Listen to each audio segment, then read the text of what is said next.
अतिथियों का।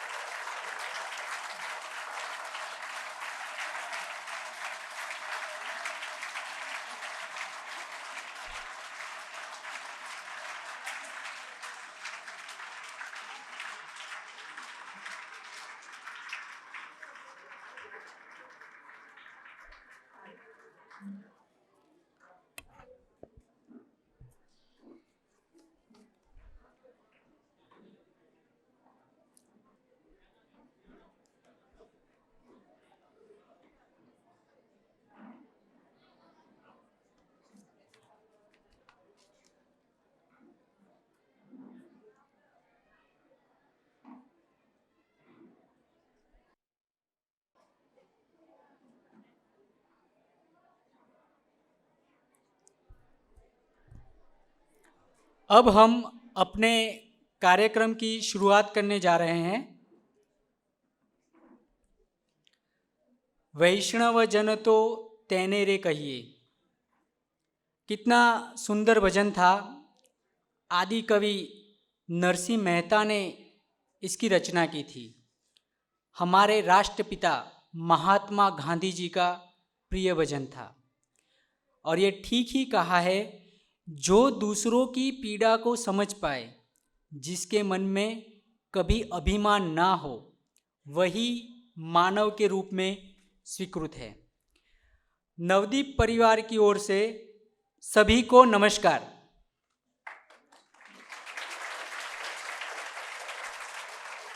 यहाँ उपस्थित मुख्य अतिथि महोदय श्री हसमुख भाई पटेल, संचालक मंडल के सभी सदस्यों, समर्थ परिवार एवं अभिभावकों और सभी बच्चों को तहे दिल से नवदीप विद्यालय परिवार 26वीं जनवरी के इस शुभ अवसर पर आप सभी का हार्दिक हार्दिक हार्दिक स्वागत करता है।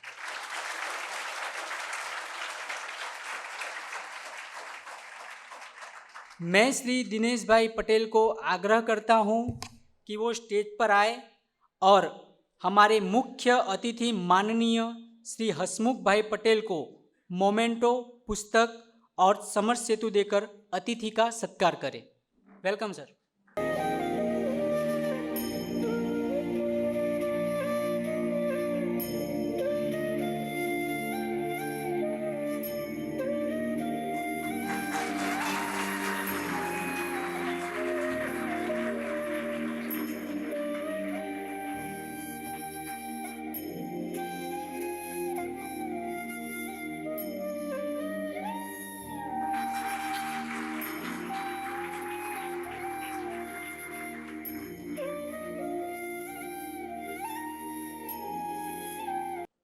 अब मैं श्री बच्चू भाई शाह से आग्रह करता हूं कि वो हमारे ट्रस्टी सदस्य श्री सुरेश भाई पटेल का पुस्तक और मोमेंटो देकर स्वागत करें।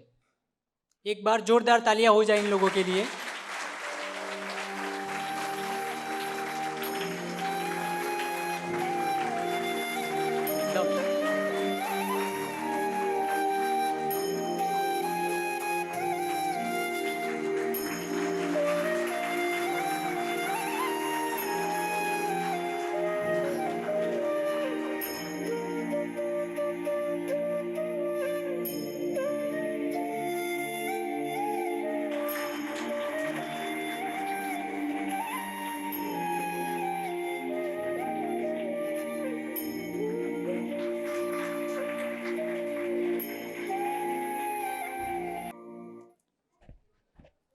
आज का यह अवसर हमारे लिए बहुत ही विशेष है, न केवल इसलिए कि आज भारत का 75वां गणतंत्र दिवस है, बल्कि उस गणतंत्र की भावना को पूरी ईमानदारी और परिश्रम से लागू करने वाले माननीय श्री हसमुख भाई पटेल भी आज हमारे साथ उपस्थित है।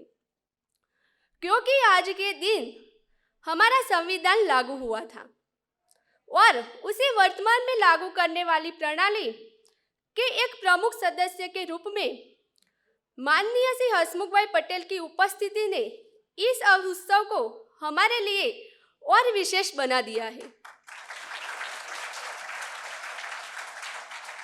और साथ में ही उनके कर कमलों से इस हॉल का उद्घाटन होना हमारे लिए बहुत ही खुशी और गौरव की बात है।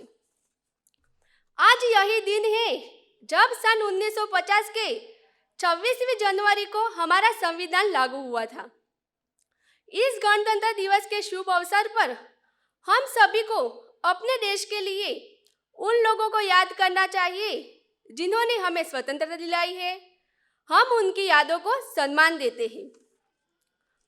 3 रंग का नहीं वस्त्र, ये ध्वज देश की शान है, हर भारतीय के दिलों का स्वाभिमान है। यही है गंगा, यही हिमालय, यही हिंद की जान है, और 3 रंगों में रंगा हुआ ये अपना हिंदुस्तान है, ये अपना हिंदुस्तान है।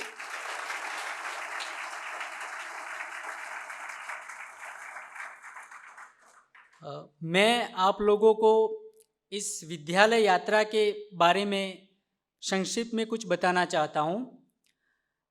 यात्रा की बात करें, सन 2001 में 9 गांवों के प्रमुख लोगों को एक विचार आया और 9 दीप जलाकर नवदीप सार्वजनिक विकास मंडल नाम देकर इस विद्यालय का प्रारंभ हुआ। शुरुआत में गांव के एक घर में 10 साल तक विद्यालय चलाया गया और सन 2010 में इस प्रांगण में विद्यालय की शुरुआत हुई। विद्यालय की इस यात्रा में एक महत्वपूर्ण मोड़ तब आया जब सन 2018 में समर्थ परिवार ने इस विद्यालय को अपना समर्थन देने का निश्चय किया। समर्थ परिवार पहले से ही सामाजिक कार्यक्रमों में अपनी भागीदारी निभाता रहा है। मध्यस्थ दर्शन के साथ जुड़ने के बाद शिक्षा से ही समाज में सार्थक बदलाव हो सकता है, यह स्पष्ट हुआ। उसी क्रम में विद्यालय को समर्थ परिवार ने अपने परिवार का हिस्सा बनाया। आज इस विद्यालय में अच्छी विषयगत शिक्षा के साथ साथ मूल्य शिक्षा पर गंभीर प्रयास चल रहा है। आज हमारे यहाँ नर्सरी से लेकर 10वीं कक्षा तक 439 बच्चे शिक्षा पा रहे हैं।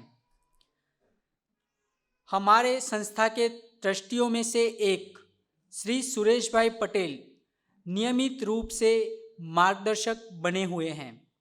श्री सुरेश भाई जी हमारे आज के अतिथि माननीय श्री हसमुख भाई पटेल के परम मित्र भी हैं। तो मैं उनसे अनुरोध करूंगा कि वो हमारे मुख्य अतिथि माननीय श्री हसमुख भाई पटेल के परिचय से हमें अवगत कराएं। Welcome sir. નમસ્તે અને જય હિન્દ. ભાઈ ખૂબ સરસ હિન્દી બોલતા હતા, પણ મિત્રનો પરિચય સહજ રીતે કરાવવો હોય તો ગુજરાતીમાં જ કરાવવો ગમે, એટલે હું ગુજરાતીમાં પરિચય કરાવીશ. આદરણીય હસમુખભાઈ પટેલ સાહેબ 1993ની બેચના IPS અધિકારી છે અને એક વિદ્યાલયમાં એમનો પરિચય આપવાનું એટલા માટે વિશેષ ગમે કે વિદ્યાર્થીઓ સાથે જે વક્તા ઉપસ્થિત થાય એ પોતે વિદ્યાર્થી છે કે નહીં, તો સાહેબ કેટલું ભણ્યા છે ખાલી કહું. સિવિલ એન્જિનિયરિંગમાં BE, સ્ટ્રક્ચરલ એન્જિનિયરિંગમાં ME, પોલીસ મેનેજમેન્ટમાં માસ્ટર્સ, MBA, PhD અને લેબર લોઝની અંદર માસ્ટર્સ, આટલું અને ભણવાનું ચાલુ જ છે. મને મિત્ર તરીકે જે સુખદ અનુભવ થયો છે તે કે કોઈ નવો પ્રસ્તાવ એમની સામે મૂકું કે આ ભણવા જેવું છે, શીખવા જેવું છે, તો એ તરત સ્વીકારીને એમાં શીખવાનું શરૂ કરે. એટલે અમારી મૈત્રી પરસ્પર શીખવાના સંદર્ભમાં વધતી ચાલી છે. બધાને જાણીને આનંદ થશે, ખાસ કરીને વાલીઓને. એમનું એક પુસ્તક તમે જુઓ તો એમની દીકરીના માથાના વાળ ગૂંથતા હોય એવું પુસ્તક પણ શીર્ષક છે. પેરેન્ટ્સ બાળકો સાથે, વાલીઓએ બાળકો સાથે કેવી રીતે વર્તન કરવું કે જેથી દેશને ખૂબ સારા નાગરિકોની ભેટ મળે. તો એમણે પેરેન્ટિંગ ઉપર પુસ્તકો લખ્યા છે. અને એક સુંદર પ્રયત્ન છેલ્લા કેટલાય વર્ષોથી ચાલી રહ્યો છે. એ પ્રયત્નનું નામ છે પેરેન્ટિંગ ફોર પીસ. શાંતિ માટે કેવી રીતે કામ થાય. એક નવો શબ્દ એમણે કોઈન કર્યો છે, માતપિતૃત્વ. તો ખાલી આપણે માતૃત્વ શબ્દ સાંભળીએ છીએ, એની જગ્યાએ બંને માતા પિતા ભેગા મળીને કેવી રીતે બાળકનો ઉછેર કરે. તો ઘરમાં હિંસા ન થતી હોય, ધોલધપાટ પણ ન થતી હોય, તો આખા દુનિયામાં આપણે હિંસા વગરનો સમાજ રચી શકીએ. આટલું મોટું સપનું સાથે મિશન ચાલી રહ્યું છે અને ખાલી ગુજરાતમાં નહીં, આખા દેશમાં ચાલી રહ્યું છે. એના દર વર્ષે રાષ્ટ્રીય સંમેલનો પણ થાય છે. સાહેબ પોતે ખૂબ વૃક્ષ પ્રેમી પણ છે, એટલે વૃક્ષારોપણના કાર્યક્રમની વાત તો અમે હમણાં આવતા જ કરતા હતા. ગાંધીનગરમાં એક આખા સેક્ટરમાં વૃક્ષારોપણનું કામ, પાછલા વર્ષોમાં ખૂબ બધા વૃક્ષો વાવવાનું એમણે કામ કર્યું છે. અહીંયા આપણી વચ્ચે આવવાનું મુખ્ય પ્રયોજન આપણું જે મૂલ્ય નિષ્ઠા છે કે શાળામાં બાળકોને મૂલ્ય શિક્ષણ આપવું છે. અને એમની વ્યસ્તતા હું જાણું છું. ગઈકાલે એમનું દાંતનું ઓપરેશન પણ થયું છે, પણ એકવાર આપણને વચન આપ્યું છે તો બધી વિટમણાઓ વચ્ચે પણ આપણી વચ્ચે આવ્યા છે. બનાસકાંઠા અને મહેસાણાવાળા રાજી થશે. સાહેબનું બાળપણ ઇકબાલગઢ ને બાલુંદ્રામાં અને શાળાકીય અભ્યાસ વિસનગરમાં થયો છે, એટલે મૂળ આ ક્ષેત્રના જ છે. આપણા માટે આપણા પોતાના છે. આ પ્રસંગે મને મારી બહેનની સાસરી પક્ષના 4 વ્યક્તિઓને યાદ કરવાનું મન થાય છે. એ 4 વ્યક્તિ એમના મામાજી થાય. એમના નામ છે હર્ષવદન, ખુશવદન, પ્રસન્નવદન અને મુદિતવદન. એટલે મેં મારી બહેનને પૂછ્યું, તારા 4 મામાજીના નામ તો પ્રસન્નતાનાવાળા છે, એમાંથી હસતો ચહેરો કોનો? તો કે એકનો, એ પણ પ્રસંગોમાં જ હસે છે. ખાલી નામ પાડી દીધા પણ હસતા નથી. તો મારે સૌથી સારો પરિચય આપવો છે હસમુખભાઈનો, જેમનું નામ હસમુખ છે. એને હું સદાય હસતા જોઉં છું. સ્વનામ ધન્ય એવા મારા મિત્રને આમંત્રણ.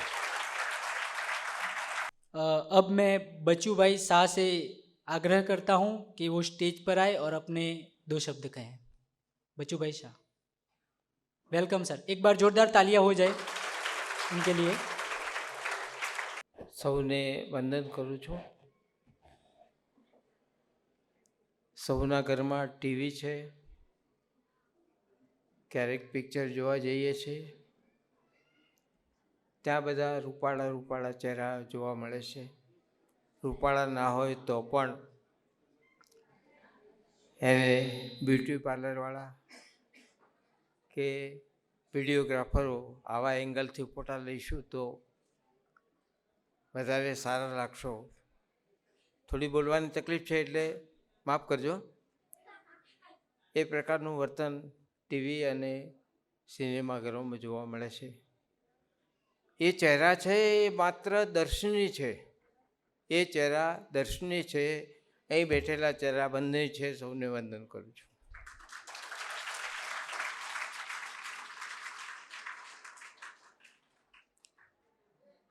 મેનેજમેન્ટનું કામ છે એ માત્ર વ્યવસ્થાઓ પૂરી પાડવાનું છે.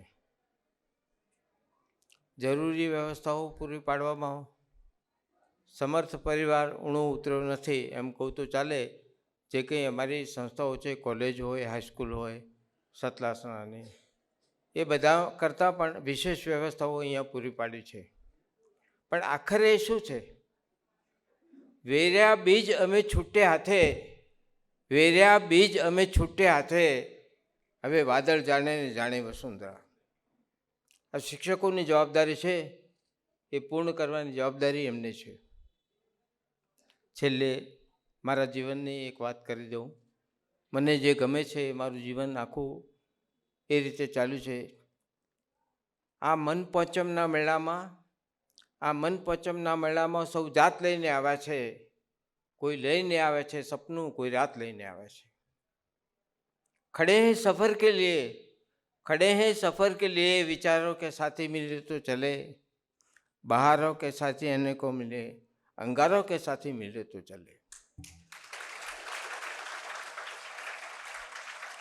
इस जमीन को मधुवन बना सकेंगे हम, इस जमीन को मधुवन बना सकेंगे हम, कुछ कांटे तो कम होंगे जहाँ से गुजरे हम. હા, મેં સાહેબને કહ્યું કે લગભગ 2002માં શરૂ કરેલી આ સંસ્થા સમગ્ર મહેસાણા જિલ્લામાં ડ્રોપ રેશિયો આ 9 ગામો કે 12 ગામો વચ્ચેની એક સ્કૂલ હતી, એનો ડ્રોપ રેશિયો સૌથી મહેસાણા જિલ્લામાં પહેલો હતો, તાલેગઢનો. બધા આ વિસ્તારના વિચારકોએ ખોખું તો બનાવી દીધું. એમને કલ્પના હતી કે આપણે ગ્રાન્ટેડ કરાવીશું, પણ ગ્રાન્ટેડ ન થઈ શકી. છેલ્લા કેટલાક વર્ષોથી અમારી સાથે મુલાકાતો થઈ. આમાં કૂદી પડવું એટલે એક આગમાં કૂદી પડવા જેવું લાગ્યું. તેમ છતાં અમે થોડા ટ્રસ્ટીઓ મળીને હિંમત કરી કે ચાલો આપણે સંભાળી લઈએ અને દર વર્ષે આટલા પૈસા ઘરના આપવાના અને આ સ્કૂલ ચાલુ રહે એવી ભાવના સાથે અમે જોડાયા. સતલાસના હાઈસ્કૂલમાં એક વિદ્યાર્થીએ કહ્યું હતું કે પાનના ગલ્લે કતરાવા માટે ફફડતી સોપારી, પાનના ગલ્લે કતરાવા માટે ફફડતી સોપારી કોઈના આશીર્વાદથી શિવના ચરણે જઈને બેઠી. એ તમારા સૌના આશીર્વાદને કારણે સમ્ર ડાયમંડ આપણી સાથે જોડાયો અને આ સ્ટેજ પર આપણે પહોંચ્યા.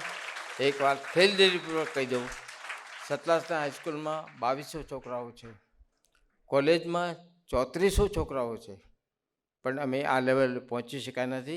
ये हमारी नबड़े હું स्वीकारू છું. जय हिंद, जय भारत.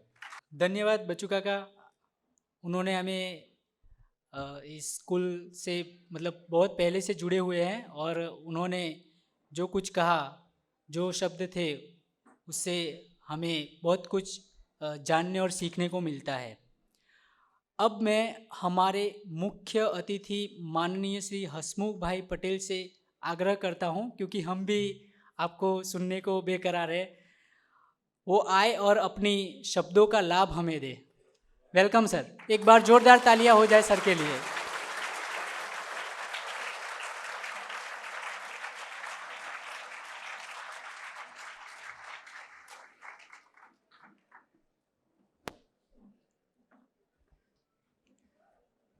આજના આ કાર્યક્રમમાં ઉપસ્થિત આ વિસ્તારના સૌ આગેવાનો, આદરણીય બચુ કાકા, સમર્થ પરિવાર, મારા પરમ મિત્ર સુરેશભાઈ અને વિદ્યાર્થી ભાઈઓ અને બહેનો.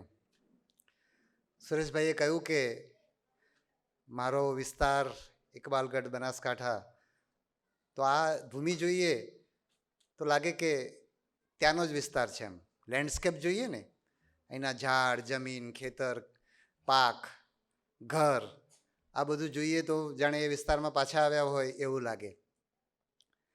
વાતાવરણની વાત કરીએ તો પણ અમારે ત્યાં પણ જ્યારે હું 7મું ભણતો હતો ત્યારે અમારે ત્યાં 8મા ધોરણની શાળા નહોતી, એટલે મારે વિસનગર નૂતનમાં ભણવા માટે આવવાનું થયું.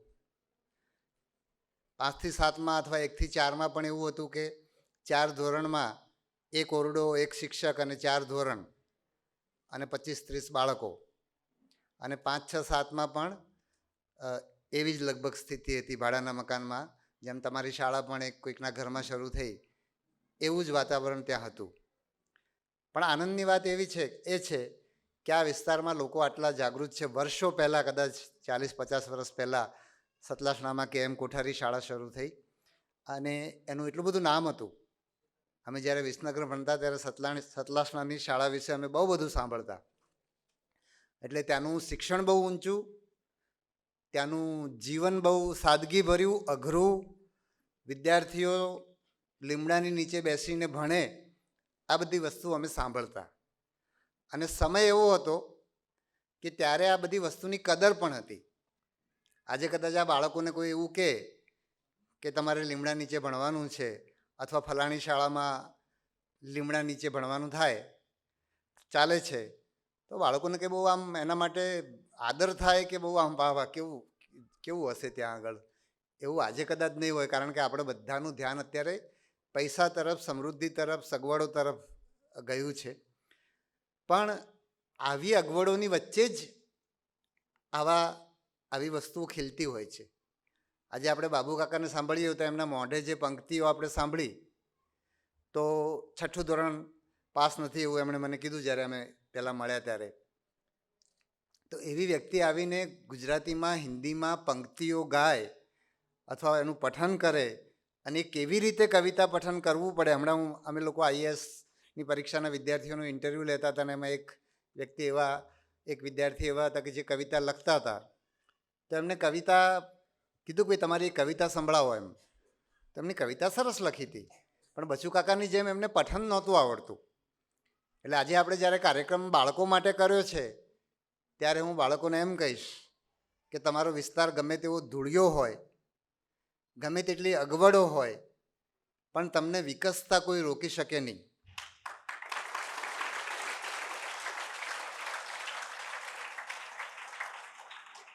બચ્ચુ કાકાનું ઉદાહરણ તમારી સામે છે. 6 ચોપડી ભણેલા છે, એ પછી કારણ એવું કોઈ કામ નથી કર્યું કે એમને આ બધું ભણવાનું થાય કે શીખવાનું થાય, પણ એમને પોતાને વિકસવામાં રસ હતો અને આ વિસ્તાર વિકસે એવો એમને રસ હશે એટલે જે કોઈ KM કોઠારી જેવી શાળાની અંદર સક્રિય હતા. આ શાળામાં પણ એમનું આટલું બધું મહત્ત્વ છે અને આટલું બધું માન છે.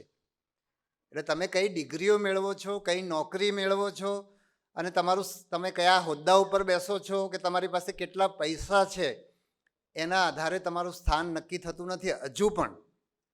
બરાબર?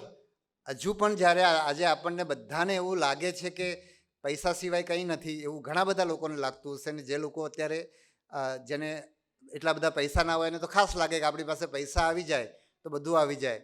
પણ આપણી વચ્ચે બચુ કાકાનું ઉદાહરણ છે. આજે અહીંયા જ્યારે કાર્યક્રમ શરૂ થયો ત્યારે હિન્દીમાં બંને ભાઈને દીકરો અને દીકરી બંને વાત કરતા હતા. તો કોઈકે કહ્યું કે ગુજરાતીમાં એમ, પણ બંને જણાએ હિન્દી બહુ સરસ બોલ્યા. સામાન્ય રીતે ગુજરાતમાં હિન્દી એટલું બધું સારું ફાવતું નથી એમ, પણ બંને જણ ઉચ્ચારો સહિત સરસ હિન્દી બોલ્યા. એ બહુ જ ખુશીની વાત છે. એટલે એ પણ બતાવે છે કે આવા વિસ્તારમાં, શહેરોમાં પણ અમને આ વસ્તુ જોવા નથી મળતી. એટલે કોઈ વિસ્તારની મર્યાદા હોતી નથી એમ શીખવા માટે, વિકસવા માટે.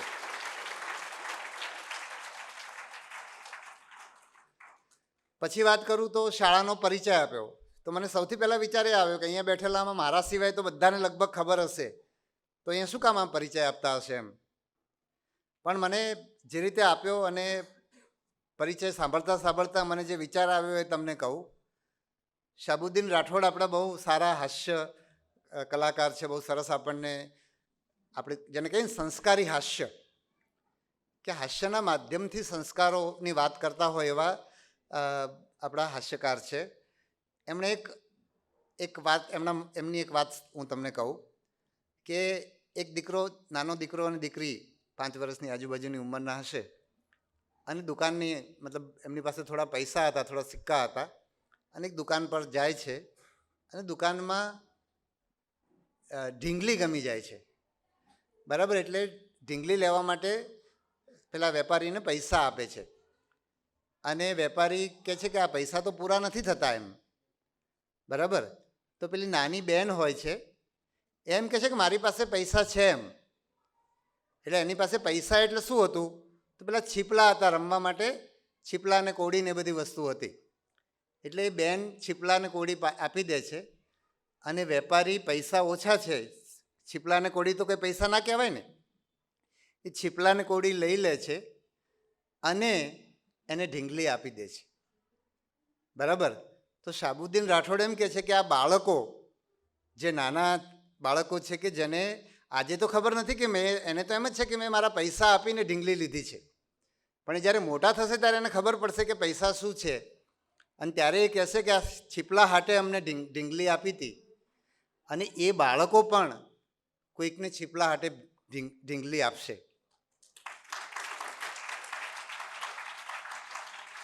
એટલે શાળાનો પરિચય જ્યારે આ બાળકો વારંવાર સાંભળે છે ત્યારે એમને 2-3 વસ્તુનો ખ્યાલ આવે છે.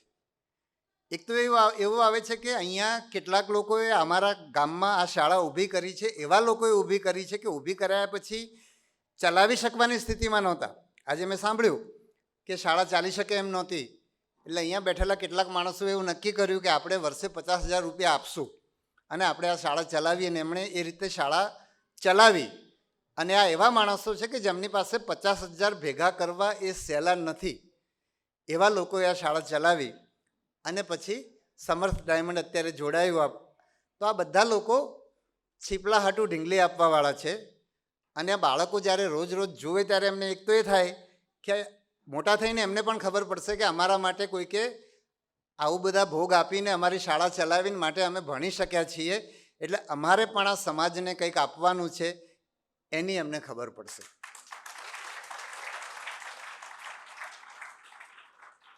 બીજું એમને એ ખબર પડશે કે સેવાનો ભાવ, આપણે આપણું જ નહીં કરવાનું, બીજા લોકોની પણ કાળજી રાખવાની. અહીંયા બેઠેલા જે પણ લોકોએ આ શાળા ઊભી કરવામાં યોગદાન આપ્યું છે એ લોકોએ પોતાના સિવાય બીજાનું ધ્યાન રાખવા માટેનો પ્રયત્ન કર્યો છે કે અહીંયા બાળકો જે છે ભણી શકે એ માટેનો.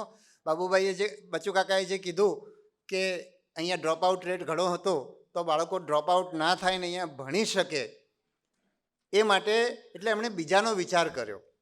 અને આવી શાળામાં ભણનારા બાળકો કઈ મોટી ડિગ્રી મેળવશે એ આપણને ખબર નથી, પણ સૌથી મોટી ડિગ્રી એ છે કે આપણે બીજાનો ખ્યાલ રાખવાનો છે.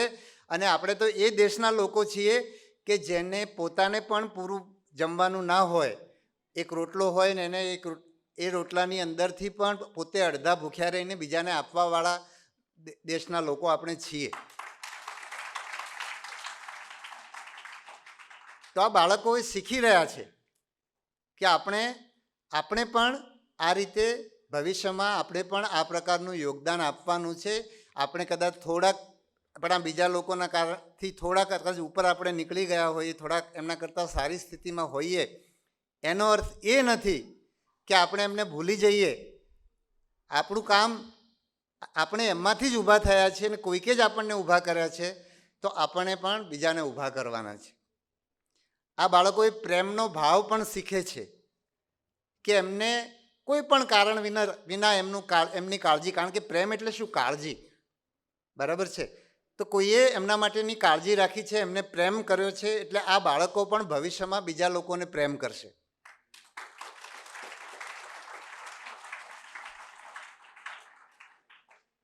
અને જ્યારે આવું થાય ત્યારે સમાજમાં પ્રશ્નો રહેતા નથી. હું ભરતીનું કામ કરું છું એટલે ઘણા બધા લોકોને ભરતીની વાત કરવાનું, ભરતીના પ્રશ્નો પૂછવાનું, અથવા તો ભરતી સાથે મને જોડીને લોકો જોતા હોય છે. તો આ બાળકો પણ અહીંયા હાજર છે, યુવાનો અથવા અહીંયા જે વડીલો છે એમના દીકરા દીકરી ભરતીની પરીક્ષાઓ આપતા હશે. એ પણ આપણે સરકારની નબળાઈઓ ક્યારે જોવા મળે છે? જ્યારે સરકારમાં બેઠેલો માણસ પોતે જે સમાજમાંથી આવે છે, પોતે જે મુશ્કેલીઓ વેઠીને ત્યાં આવ્યો છે, એ મુશ્કેલીઓને ભૂલી જાય છે અને એ સમાજને ભૂલી જાય છે, ત્યારે સરકાર સરખી ચાલતી નથી, ત્યારે સંસ્થા સરખી ચાલતી નથી. અને આવું સરકારમાં જ થાય છે એવું નથી. સહેજ બાસ વધારજો ને. આવું સરકારમાં જ થાય છે એવું નથી.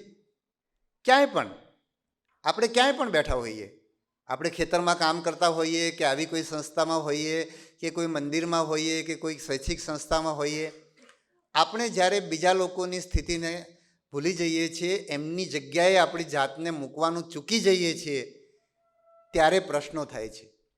સામેવાળી વ્યક્તિની સ્થિતિને જો આપણે સમજીએ તો આપણી પાસે મદદ કરવાનો રસ્તો હોય છે. મદદ કરવાના સાધનો હોવા જરૂરી નથી. મદદ કરવા માટે મદદ કરવાની ભાવના હોવી જરૂરી છે.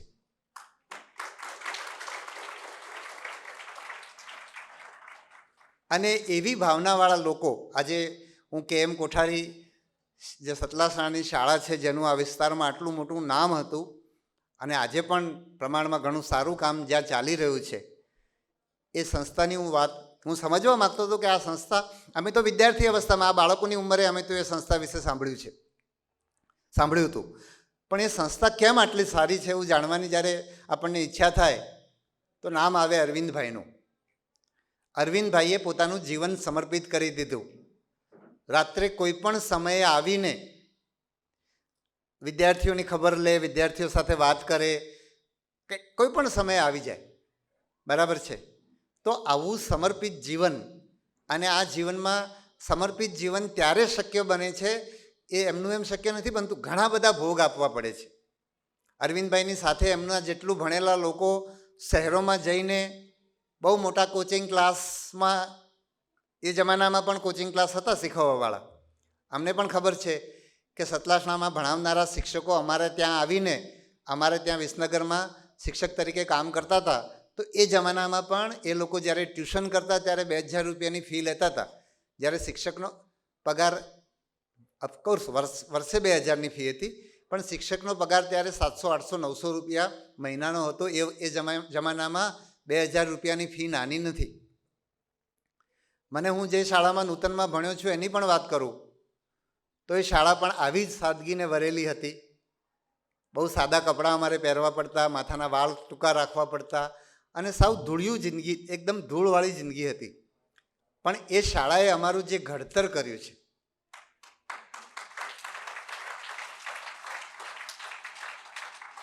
મને યાદ છે કે જ્યારે અમે 10મું પાસ થયા ને, તો રિઝલ્ટ હાથમાં આવ્યું ને એના બીજા 1 જ કલાકમાં, કદાચ અડધો કલાકમાં અમે 11મા ધોરણનું ફોર્મ શાળામાં ભર્યું. અને શાળાના ફોર્મની ફી કેટલી હતી? 10 પૈસા. તમને કદાચ એવું લાગે કે એ સમયમાં આટલી જ હશે બધે, પણ એ સમયે પણ ગામની બીજી શાળાઓમાં 10 રૂપિયા ફી હતી.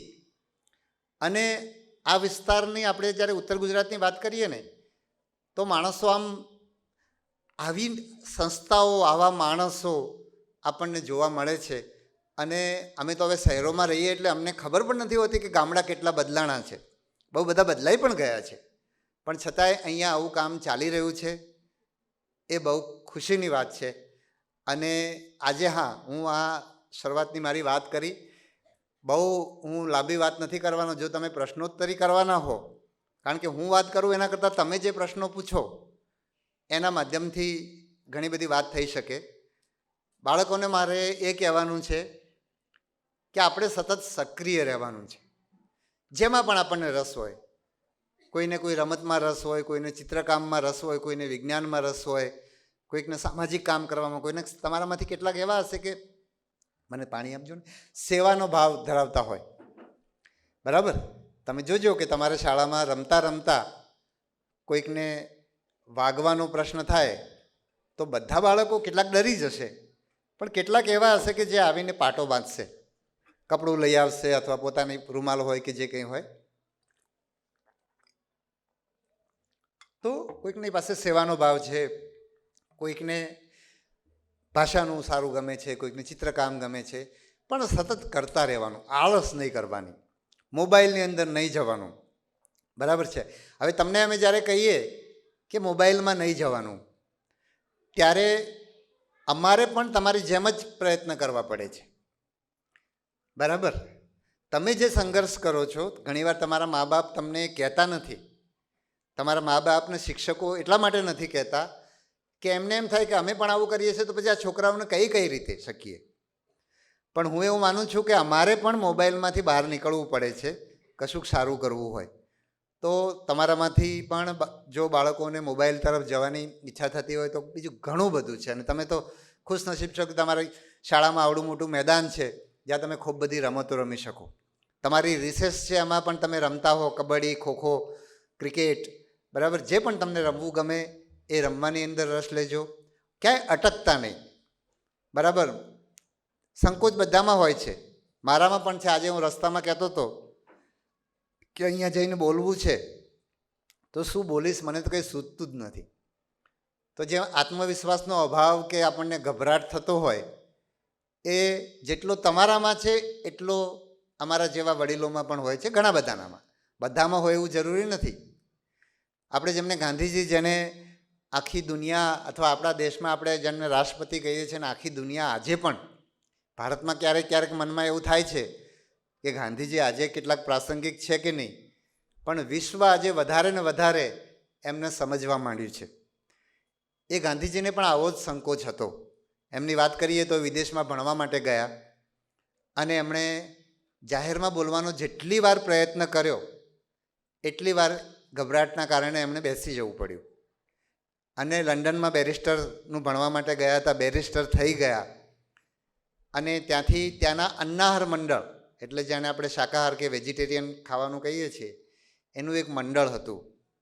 એ મંડળ એમના માટેનો વિદાય કાર્યક્રમ રાખ્યો, ભોજનનો કાર્યક્રમ રાખ્યો. અને એ કાર્યક્રમમાં એ ભાષણ લખીને ગયા અને લખ્યા પછી પણ એ વાંચી નહીં શક્યા. આવું એમનું વિદેશમાં થયું. દેશમાં પાછા આવ્યા તો બાળકોને કંટાળો આવવા માંડ્યો છે, દેખાય છે.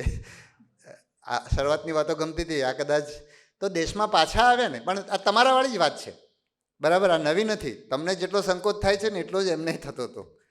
એટલે અહીંયા આવ્યા ને એમણે અહીંયા કોર્ટમાં કેસ લડવા માટે ગયા અને કોર્ટમાં પણ બોલી નહીં શક્યા. એટલે કોર્ટમાંથી એમણે નીકળી જવું પડ્યું, બરાબર? તો આવો સંકોચ. અને છેલ્લે જ્યારે એમણે લગભગ એમની આત્મકથા હું માનું છું કે 1925ની આજુબાજુની સાલમાં લખી હશે. એટલે એમની ઉંમર પણ આપણે ગણીએ કે 40-69 હતા ને, એટલે 30 ને 55 જેટલી એમની ઉંમર થઈ હશે ત્યારે. અને દક્ષિણ આફ્રિકામાં 15 વર્ષ સુધી આખો સત્યાગ્રહ ચલાવ્યો. અહીંયા આવીને પણ બહુ જ મોટા નેતા થઈ ગયા. એ વખતે પણ એવું કહે છે કે મને જાહેરમાં બોલવાનો સંકોચ છે. તો તમારામાંથી આજે પણ મને સંકોચ છે, બરાબર? અને તમારે તો કદાચ મારી જેમ સ્ટેજ પર બોલવાનું ના થાય, પણ તમારે ક્યાંય પણ તમારા શિક્ષકને કે કોઈને કંઈ પણ પૂછવું હોય તો પૂછવામાં સંકોચ નહીં રાખવાનો. તમારા મા બાપને પણ સંકોચ નહીં રાખવાનો. બીજી વાત તમને એમ કરું કે તમારામાંથી મોટાભાગનાને કંઈક ને કંઈક રીતે ખેતી સાથે તમે સંકળાયેલા હશો, તો ખેતરમાં કામ કરવાનું ચૂકતા નહીં, ઘરમાં કામ કરવાનું ચૂકતા નહીં. મારી પોતાની વાત કરું તો લગભગ 4થા ધોરણમાં મને જમવાનું બનાવતા આવડતું હતું. રોટલી શાક, રોટલો શાક એ વસ્તુ બનાવી શકતા હતા. વાસણ ધોવાના, પોતું કરવાનું, કચરો કાઢવાનો, એ તો બધું રોજિંદુ જીવન. અને આઈ થિંક તમારા મોટાભાગના લોકોમાં પણ એ હશે. અહીંયા જે મા બાપ છે એમને પણ કહીશ કે છોકરાઓ ભણે છે એટલે ખેતરમાં કામ નહીં કરાવવું અથવા ઘરમાં કામ નહીં કરાવવું એવું માનવાનું કોઈ કારણ નથી. બાળકો જેટલું કામ કરશે એટલું ઘડાશે. મોટાભાગે તો આવું નહીં હોય, અહીંયા કરતા જ હશે. છતાં પણ 6થા ધોરણમાં હું ભેંસ દોતા શીખી ગયેલો, બરાબર? અને સ્પેશિયલ મને થયું કે મારે શીખવું જોઈએ. એમ લગભગ ખેતીના બધા જ કામો, વાવવાનું, તમે જીરું વાવતા હો તો જીરું પૂંખવું પડે, એ બધા જ કામ મને આવડતાના આજે પણ આવડે છે. તો શીખવાનો અભિગમ રાખજો. હમણાં ગોવિંદભાઈ સાથે આવતા હતા રસ્તામાં, તો એમણે એક 4 વર્ષનો કોર્સ કરેલો શીખવા માટેનો, બરાબર છે? ખાસ વડોદરા કોર્સ કરવા માટે એમણે જવું પડે. તો શીખવાનો અભિગમ રાખજો. બોલવાનું મેં કહ્યું એમ સંકોચ તો થવાનો જ છે, એને બાજુમાં જઈને બાજુ પર મૂકીને પણ આપણે બોલવાનું. આત્મવિશ્વાસ રાખવાનો. તમને તમારા મા બાપને, શિક્ષકો, આપણો આ છેલ્લું 2 મિનિટ બોલું છું, હવે તમે પ્રશ્નો માટે તૈયાર રહેજો, બરાબર? કારણ કે બાળકોનો કંટાળો તો આવવા જ માંડ્યો છે, બરાબર? અને તમારા કંટાળોનું કારણ તમે નથી, બરાબર? તમારી જગ્યાએ હું હોઉં તો મને ઊંઘ જ આવે, બરાબર છે? રાઈટ. એટલે તમારું કારણ તમને ગમે એવું અમે બોલી નથી શકતા એ છે, બરાબર? એટલે શું વાત થતી મારી છેલ્લી વાત? હું પોતે જ ભૂલી ગયો. તમે ભૂલી જવાની વાત કરો છો ને, તો હું ચાલો એક સરસ તમને એક અનુભવ કહું. મને પણ જાહેરમાં બોલવાનો બહુ સંકોચ હતો. ગાંધીજીની જેમ જ હું 2-3 વાર સ્વાધ્યાય પ્રવૃત્તિ, ત્યાં યુવાનો માટેનું વક્તૃત્વ સ્પર્ધા થાય એમાંય ભાગ લીધો, એમાં ક્યારે બોલી નહીં શક્યો. પછી હું પોલીસમાં આવ્યો અને પોલીસમાં આવીને પહેલા વર્ષે જામનગરમાં હું હતો, તો જાહેરમાં ક્યાંક બોલવાનું હતું. મારા સાથી અધિકારી મારા કરતાં 1 વર્ષ સિનિયર હતા. મને એમણે એમ કીધું કે હવે આના પછી હું તને છોડવાનો નથી, આ તું આજે નથી બોલતો, પણ આના પછી હું તને છોડવાનો નથી. પછી એવું થયું કે હું અમરેલીમાં પોલીસ અધિકારી હતો, ત્યાંથી બદલાઈને મારું બીજું ગોંડલ કરીને ગામ હતું, ત્યાં હું જતો હતો. બદલી થઈને એ દિવસે હું અમારું 70-80 કિલોમીટરનું અંતર હતું, જીપમાં હું જતો હતો. રસ્તામાં જેમની જગ્યાએ મારે જવાનું હતું ને એ અધિકારી મળી ગયા. મને એમણે એમ કીધું કે અહીંયા એક જમાદાર, પોલીસ જમાદાર કેટલાય જોયા છે? નથી જોયા ને? જોયા? હાથ ઊંચો કરે, બરાબર? મેં નહોતા જોયા. હું પોલીસમાં નોકરીમાં લાગી ગયો ને ત્યાં સુધી મને જોયાનું યાદ નહોતું. બરાબર, હું જ્યારે અમારી મસૂરીમાં તાલીમ થતી હતી તો અમારા બધા લોકો એમ કહે કે પોલીસમાં તો બહુ ડિસિપ્લિન હોય અને પોલીસમાં તો સેલ્યુટ હોય ને. તો મેં કીધું હું તો નહીં કરું એવું બધું, કારણ કે મેં તો જોયેલું જ નહીં. બરાબર, તો પોલીસ જમાદારનો વિદાય કાર્યક્રમ હતો અને આખું ગામ એ જમાદારની શું આબરૂ હશે અથવા લોકોમાં એની શું છાપ હશે કે એ નિવૃત્ત થતા હતા. અને નિવૃત્તિ આપણે તો એમ કહીએ ને કે ઉતરતો અમલદાર કોડીનો. બરાબર, કે ભાઈ એનું શું કામ, હવે શું કામ આવે આપણે. છતાં પણ એણે એવું માન પામ્યા હશે એ ગામમાં કે 10,000ની વસ્તીવાળું ગામ ધુમાડે બંધ જમવાનું હતું એ દિવસે. બરાબર, જસદણ તાલુકાનું સાણથલી ગામ. એટલે મને અમારા અધિકારી કીધું કે આપણા એસપી સાહેબ જિલ્લાના જે પોલીસ વડા હોય ને એ આવવાના છે આ વિદાય કાર્યક્રમમાં, એટલે આપણે ચલો ત્યાં જઈએ. એટલે જેમની બદલી થઈ હતી, જેની જગ્યાએ હું જવાનો હતો, એ અધિકારી અને હું અમે બંને ત્યાં પહોંચ્યા. તો ત્યાં બહુ નાનકડું સ્ટેજ હતું અને સ્ટેજમાં અમે બધા બેઠા હતા અને મને મનમાં એવું થતું હતું કે હવે મારે બોલવાનું આવશે ને મને બહુ આમ ગભરાટ થતો હતો. બરાબર, એમાં એવું થયું કે આમ સામાન્ય રીતે શું થાય કે સૌથી સિનિયર હોય ને, સૌથી મોટા અથવા હોય ને એને સૌથી છેલ્લે બોલવાની તક હોય. પણ અમારા જે એસપી સાહેબ હતા, પછી તો એ એવરેસ્ટ ચડી આવ્યા, એવા એકદમ સક્રિય અતુલ કરવલ કરીને એમનું નામ, તો એમને પહેલાં આપી દીધું. બરાબર, એટલે મને થયું કે એમને બેસાય પછી મારે તો બોલવાનું થશે જ. તો એ બોલવા ઊભા થયા અને એમણે થોડું ઘણું બોલ્યા ને પછી બહુ સૂચતું નહોતું એ, તો એમણે એક ટૂચકો કીધો. બરાબર, રાજકારણીનો ટૂચકો કોઈ સાંભળ્યો છે? રાજકારણી બહુ લાંબુ બોલે તો લોકો કંટાળી જાય.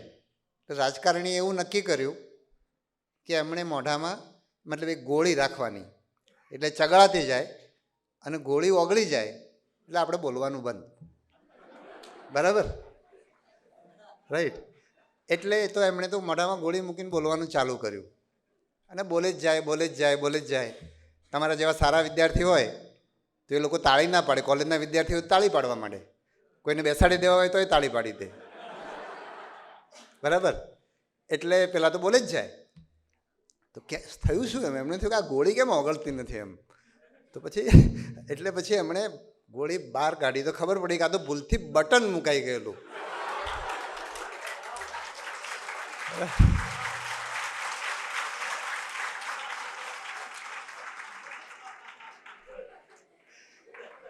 એટલે મારા માટે હું પેલો બેઠો આમ ગભરાતો હતો અને એમાં મારાથી મોટા સાહેબ એમણે આ રાજકારણીવાળો દાખલો મેં તમને કીધો ને એ દાખલો કીધો એમ, અને પછી એમણે વાત એમની પૂરી કરીને બેસી ગયા.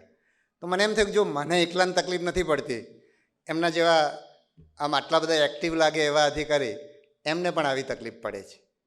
એટલે આ કોઈ પણ તકલીફને આ લાગુ પડે છે. કોઈકને બોલવાનો ડર હોય, કોઈકને બીજો ડર હોય, અંધારાનો ડર હોય.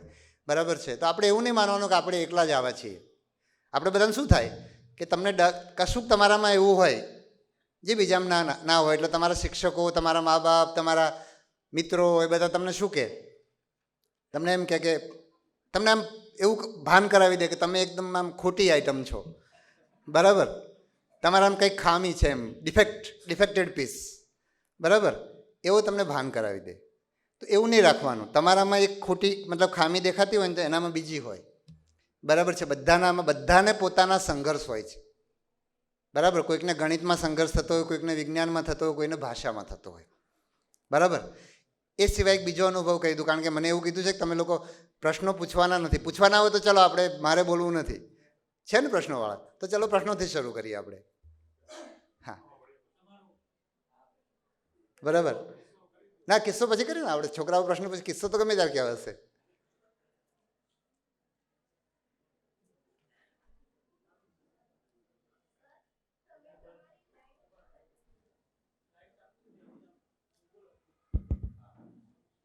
સર, તમે તમારી લાઈફમાં અહીંયા સુધી પહોંચ્યા તો તમારો અનુભવ કેવો રહ્યો તે અમારે જાણવાની ઈચ્છા છે. તો તમારો અનુભવ અમને જણાવશો પ્લીઝ? હા, એટલે કેવો અનુભવ, એટલે કેવી રીતે પહોંચ્યા એ કે પહોંચ્યા પછીનો?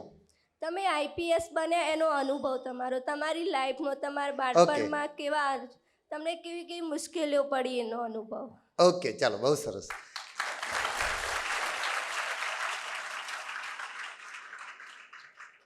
મને બહુ ખુશી એ થઈ આ દીકરીએ જે પ્રશ્ન પૂછ્યો, તમે એની સ્પષ્ટતા જોઈ. બરાબર.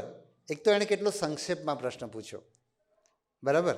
અમારે ઘણીવાર ખાસ કરીને શિક્ષકો હોય ને, તમારા જે શિક્ષકો છે એવા જ, તો એ લોકો અમારે પ્રશ્નો પૂછે ને, તો એમનો પ્રશ્ન પૂરો થાય ત્યારે આપણને ખબર ના પડે કે આમાં પ્રશ્ન હતો કે પ્રશ્ન કયો હતો. બરાબર. એટલે તમારામાં આ બે વસ્તુ તરફ તમારું ધ્યાન દોરું છું. મારી વાત કરું એ પહેલાં, તમારા પ્રશ્નનો જવાબ આપવું એ પહેલાં, કે એક તો આપણે બહુ ટૂંકું બોલવાનું અને સ્પષ્ટ બોલવાનું. અને ટૂંકું અને સ્પષ્ટ કોણ લોકો બોલી શકે? કહેશે તમારામાંથી કોઈ કહેશે મને? ચાલો, તમારા જવાબ જ લઈએ આપણે. જે લોકોને સ્પષ્ટતા હોય ને એ લોકો ટૂંકું અને સ્પષ્ટ બોલી શકે. જે લોકોને મનની અંદર બધી કન્ફ્યુઝન હોય ને, ગોટાળો, ગરબડ, મૂંઝવણ ચાલતી હોય ને, એ લોકો ચોખ્ખું ના બોલી શકે. બરાબર. એટલે આ દીકરીએ બહુ સ્પષ્ટ, અને પછી પાછું મેં સ્પષ્ટતા પૂછી તો એના મનમાં બહુ સ્પષ્ટ હતું કે મારે શું જાણવું છે. તો તમને શું મુશ્કેલી પડી? તો પહેલી વસ્તુ તો એક તો તમને બધાને, અથવા તો તમારી જેવી સ્થિતિમાં એ બધાને હોય, એ એવું હોય કે આપણને મતલબ આગળ શું કરવાનું છે કંઈ ખબર ના હોય. બરાબર. એટલે અમને પણ એટલી જ ખબર હતી કે એન્જિનિયર કે ડૉક્ટર થવું. મારા પિતાજી ગામડામાં ડૉક્ટર હતા, એટલે મને પણ ડૉક્ટર થવાની ઈચ્છા હતી. એ સિવાય બીજી કંઈ ખબર નહોતી પડતી. અને એમાં એવું થયું કે 12મા ધોરણમાં મેડિકલના માર્ક્સ નહીં આવ્યા, થોડાક ઓછા આવ્યા. અને ઓછા આવવાનું કારણે તમારા જેવું જ કારણ એ પણ ભેગું કહી જ દઉં. એટલે શું થાય કે હું ભણવાનો પ્રયત્ન કરું, ઓછું ભણાય ને એટલે પછી અપરાધ ભાવમાં જતો રહું કે મેં ગઈકાલે કેમ નહીં વાંચ્યું. બરાબર છે. એટલે ગઈકાલે તો ના જ વાંચ્યું, આજે પણ ના વંચાય. એટલે એવા 2 દિવસ બગડે. તમે લોકો પણ અત્યારે કદાચ તમારે એટલું બધું ભણવાનું નહીં આવતું હોય, પણ જ્યારે પણ તમે કોઈ મોટી પરીક્ષા આપશો અને ભણવાનું થશે ને ત્યારે આવું થવાની શક્યતા રહે. એટલે જ્યારે આપણે ભણીએ નહીં અથવા જે કંઈ કરવા માગતા હોય કરીએ નહીં ને, પછી આપણે એને ત્યાં પૂરું કરવાને બદલે કે મેં ગઈકાલે હું ભણી નથી, મારો એક દિવસ બગડી ગયો, તો આજે હું મારો દિવસ વધારે સુધારવાનો પ્રયત્ન કરું, એની જગ્યાએ હું ગઈકાલે મેં મારો દિવસ શું કામ બગાડ્યો એમ મારી જાતને હું ગાળો આપવામાં સમય પસાર કરું. એટલે આવું મારે થતું હતું ને હું 12મામાં મેડિકલના માર્ક્સ નહીં લાવી શક્યો. એનું કારણ આ હતું. પછી એન્જિનિયરિંગ હું ભણ્યો, એન્જિનિયરિંગમાં બહુ બધા ગુણ લાવ્યા, પણ મેં રસ ના લીધો, કારણ કે મને રસ હતો નહીં. હવે મને ખબર પડે, હું છેલ્લા 5 વર્ષથી કન્સ્ટ્રક્શનની કંપની ચલાવું છું સરકારની. તો મને એમ થાય કે મને પોલીસ અધિકારી તરીકે આટલા વર્ષોથી કામ કરું છું, એમાં સૌથી વધારે મજા તો મને આમાં આવે છે. બરાબર. પણ એન્જિનિયરિંગમાં 5 વર્ષ હું ભણ્યો, 4 વર્ષ, 4 ને રાદર 5.5 વર્ષ બંને ડિગ્રી મેળવવામાં. તો મેં ડિગ્રી તો કાયમ માટે સૌથી વધારે ગુણ લાવતો હું. બીઈમાં પણ ગોલ્ડ મેડલ મળ્યો. બીઈ પછી જે એક્ઝામ આપવાની હતી ગેટ, એમાં પણ બહુ સારા સ્કોર આવ્યો. પણ હું ભણવામાં રસ નહીં લીધો. એટલે મારે તમને પણ એ કહેવાનું છે કે તમને વિષયમાં રસ લેવાનો. વિજ્ઞાનમાં આવું શું કામ થાય? બરાબર. ચોપડીમાં તો બધું લખી દીધું, આપણે બધું માહિતી આધારિત, એટલે આપણે ગોખી નાખીએ. ગુજરાતમાં આપણે બધું આમ યાદ કરી દઈએ અને બધા માર્ક્સ લઈ આવે. હું એવું જ કરતો હતો. તો એની જગ્યાએ ભણવાનો પ્રયત્ન કરવાનો. અને એવું શું કામ? તમે જે મુશ્કેલીની વાત કરીને એની વાત કરું તો પછી એક તો ખબર જ નહોતી કે આઈપીએસ આઈએએસ થવાય. આપણે ગામડાના માણસ, અંગ્રેજી ભાષા આવડે નહીં, એટલે નક્કી મનમાં આઈપીએસનો તો વિચાર જ ના આવે. એક દિવસ એવું થયું કે હું હોસ્ટેલમાં રહેતો હતો વડોદરામાં, અને મારા રૂમમાં જે મારો રૂમ પાર્ટનર હતો એનો એક મિત્ર, 2 મિત્રો એને મળવા આવ્યા. એમાંના એક મિત્રનું નામ હતું હર્ષવર્ધન ગુજ્જર, અને એકદમ ગરીબ સ્થિતિમાંથી એ ભાઈ હતો. હું એના વિશે જાણતો હતો છેલ્લા 6-1 મહિનાથી, કારણ કે એ એમએસસી ભણતા ભણતા એણે આઈએએસ આઈપીએસની પરીક્ષા આપવાનું નક્કી કરી દીધું, અને એણે એનું ભણવાનું ચાલુ કરી દીધું. ને એમએસસી નહોતો ભણતો, અને આઈએએસ આઈપીએસમાં ભણવા માટે કેટલાક પુસ્તકો અંગ્રેજીમાં વાંચવા પડે, અથવા અંગ્રેજીની ખબર હોય તો કેટલુંક સાહિત્ય અંગ્રેજીમાં સારું હોય, એટલે અંગ્રેજી શીખવાનો એનો પ્રયત્ન હતો. એટલે એણે મારા મિત્ર પાસેથી 200 રૂપિયા ઉછીના લીધા, બીજા લોકો પાસેથી લીધા આ બધા પુસ્તકો ખરીદવા માટે. એટલે હું એના માટે એને એટલા માટે ઓળખતો હતો કે એના વિશે મારો પેલો મિત્ર કાયમ વાત કરે કે આ હર્ષવર્ધને MSc ભણવાનું મૂકી દીધું છે અને એ IAS તો નહીં જ થાય, MSc એ છૂટી જશે એનું, અને મારા 200 રૂપિયા એ પાછા નહીં આપે. આ મેં કાયમ વાત કરતો હતો. એમાં હર્ષવર્ધન અને એનો બીજો એક મિત્ર આને મળવા માટે, કારણ કે બીજો મિત્ર વિદ્યાનગર ભણતો હતો તો એ આવેલો હતો, આને મળવા માટે લઈને આવ્યો. તો મારો રૂમ પાર્ટનર જેને મળવા એ લોકો આવ્યા હતા ને એ રૂમમાં નહોતો, ક્યાંક બહાર ગયેલો હતો. એટલે એ બંનેને લઈ જઈને ચા પીવા માટે લઈ ગયો. આપણે ઘરે કોઈ આવે ને ચા પીવડાવીએ એ રીતે. એટલે મેં એને પૂછ્યું કે આ તો IASની પરીક્ષા આપે છે તો એ તો બહુ અઘરી હોય છે, તો અંગ્રેજીમાં થાય છે, એમાં તો ગ્રુપ ડિસ્કશન થાય છે, એ પણ અંગ્રેજીમાં હોય છે. તો મને એમણે એવું કીધું કે આ પરીક્ષા કાંઈ અઘરી નથી હોતી, આ તો ગુજરાતીમાં પણ આપી શકાય છે, આમાં ગ્રુપ ડિસ્કશન હોતું નથી, ઇન્ટરવ્યૂ હોય છે એ પણ ગુજરાતીમાં અપાય છે. એટલે એ ભાઈને આવો ગામડાનો વિદ્યાર્થી, અંગ્રેજી આવડે નહીં, પણ એના મનમાં એમ જ કે આ પરીક્ષા તો પાસ થઈ જવાય. એટલે મને પણ થયું કે જો આ પાસ થઈ જતો હોય તો આપણે પાસ થઈ શકીએ. સાવ ગામડીઓ એકદમ, બરાબર, તો આપણે પણ પાસ તો થઈ શકીએ. અમે તો એન્જિનિયરિંગ ભણતા હતા, ઢગલો માર્ક્સ લાવતા હતા. એટલે પછી મેં પણ પરીક્ષા આપવાનું નક્કી કર્યું. મજાની વસ્તુ એ છે કે એણે પહેલા પ્રયત્નમાં 380મી રેન્કે પાસ થઈ ગયા. આખા દેશમાં 700, 800, 900 સીટો હોતી એ વખતે, એમાં 380મી રેન્કે એ પાસ થઈ ગયા. પછી એ ગયા ને તો એણે એનું સાહિત્ય પણ અમને આપીને ગયા, જે એણે બધી નોટ્સ બનાવી હતી ને. તો નોટ્સ જોઈને અમને એમ જ લાગે કે આમાં તો આ નોટ્સ સાથે ક્યારે પાસ થોડું થવાય એમ. અમે એના કરતાં બહુ સારી નોટ્સ બનાવી. પણ મારો ત્રીજા પ્રયત્નમાં 380, એની જેટલી રેન્ક હતી ને એ મારી ત્રીજા પ્રયત્નમાં આવી. તો એનું મુખ્ય કારણ શું હતું કે એણે આત્મવિશ્વાસ,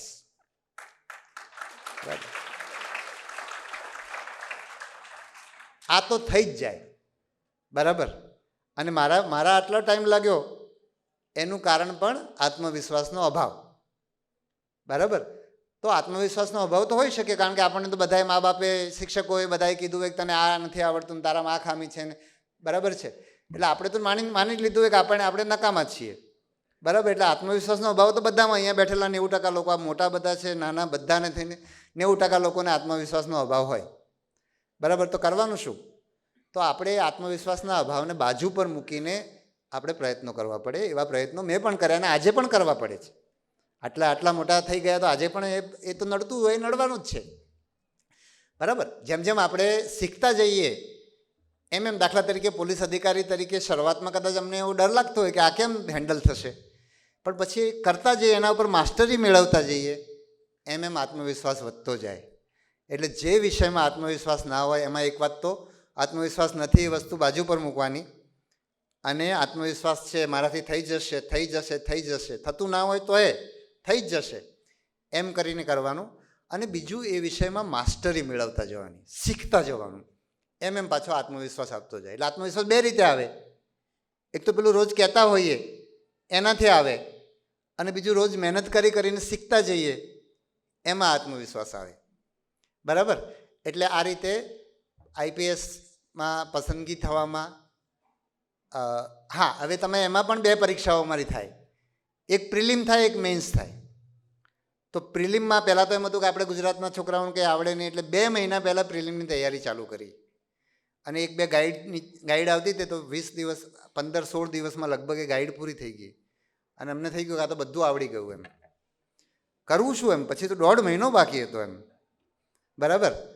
તો 1.5 મહિના સુધી પછી જુદા જુદા પેપરો જોયા, અને એમ થાય કે હવે ક્યાં ટાઈમ પસાર કરવો, અને પહેલી વખતે પ્રિલિમ પાસ થઈ ગયો. અને પછી એવો પ્રિલિમનો આત્મવિશ્વાસ આવી ગયો કે પછી દર વખતે 2-3 દિવસ વાંચીને પ્રિલિમ પાસ.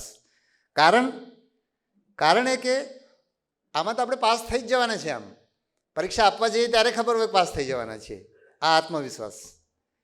અને મેન્સ પરીક્ષામાં હું તમે તમારા લોકો જેવી ભૂલો અથવા તમે ભવિષ્યમાં કામ આવે એવી વાત તમને કહું કે બધું અંગ્રેજીમાંથી ગુજરાતીમાં અમે નોટ્સ બનાવતા હતા, બહુ બધી નોટ્સ બનાવી, આખું વરસ બનાવી, અને પરીક્ષાના 20-25 દિવસ પહેલાં નોટ્સ બાજુ પર મૂકીને એમ થયું કે હવે વાંચવાનું ચાલુ કરીએ. તો તો વિચાર એવો આવ્યો કે 25 દિવસમાં સિવિલ સર્વિસ પરીક્ષા, IAS IPSની પરીક્ષા પાસ થોડી થવાય એમ. 25 દિવસે નહીં વાંચ્યું.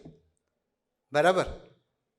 શું કર્યું કે આ તો આપણે 3 મહિના પહેલાં વાંચવાનું ચાલુ કરવાની જરૂર હતી. આટલી બધી નોટ્સ લખવામાં શું કામ ટાઈમ બગાડ્યો? બરાબર. પહેલાં વાંચવું જોઈતું હતું. હવે આ 25 દિવસમાં તો કંઈ ના થાય એમ કરીને 25 દિવસમાં કંઈ કર્યું નહીં અને પરીક્ષા આપી અને એમાં માર્ક્સ આવ્યા 825 અને 835 માર્ક્સવાળાને ઇન્ટરવ્યૂ આવી ગયેલો, પરીક્ષા પાસ થઈ ગયેલો. 10 જ માર્ક્સનો ફરક. અને એમાંય ઇતિહાસના વિષયમાં એ વખતે આવ્યા હતા એટલા માર્ક્સ પછી 4 વાર પરીક્ષા આપીને ક્યારેય નથી આવ્યા. એટલે આપણે બધું માનીને બેસી જતા હોઈએ છીએ કે આમાં તો મેં બરાબર વાંચ્યું નથી, બરાબર છે, આમાં તો આમ થયું. બીજી જે અમે જે મુશ્કેલીની વાત કરી તે પૂછી હતી આ દીકરીએ, તો બીજી મુશ્કેલી પેલી ગોખવાની. કારણ કે બધું યાદ રાખવાની ખબર હતી, સમજવાની ટેવ જ નહીં. બરાબર. અને આ IAS વાળી પરીક્ષા છે ને, અમે યાદ રાખવાવાળું કંઈ ના આવે, સમજવાવાળું જ આવે. જીવનમાં એવું જ હોય છે, ગોખેલું કશું કામ ના આવે. અમે લોકો અત્યારે ભરતીની પરીક્ષા લઈએ છીએ ને, તો હું તો બધા વિદ્યાર્થીઓને એમ કહું છું કે તમારા 100 પ્રશ્નો હોય ને, એમાંથી તમને યાદશક્તિના આધારે 20 પ્રશ્નો આવડે. બાકીના 30, 40, 50 જે કંઈ પ્રશ્નો તમારે કરવાના હોય ને સમજ પર આધારિત કરવાના હોય. એટલે એક બીજો મુદ્દો હતો કે આપણે સમજ આધારિત, આપણું ચોપડીમાં આવું લખ્યું છે તો આવું લખ્યું છે એટલે યાદશક્તિ એવી જોરદાર હોય ને, મારા જેવાની એ વખતે બહુ જોરદાર હતી. તો બધું આમ એકવાર જોઈએ એટલે યાદ આવી જાય. 10મા ધોરણની પરીક્ષાના આગલા દિવસે આમ પેલી અપેક્ષિત વાંચવા ખોલીએ ને તો આમ શબ્દથી શબ્દ, લાઈનની લાઈન આખી એમની એમ યાદ આવે.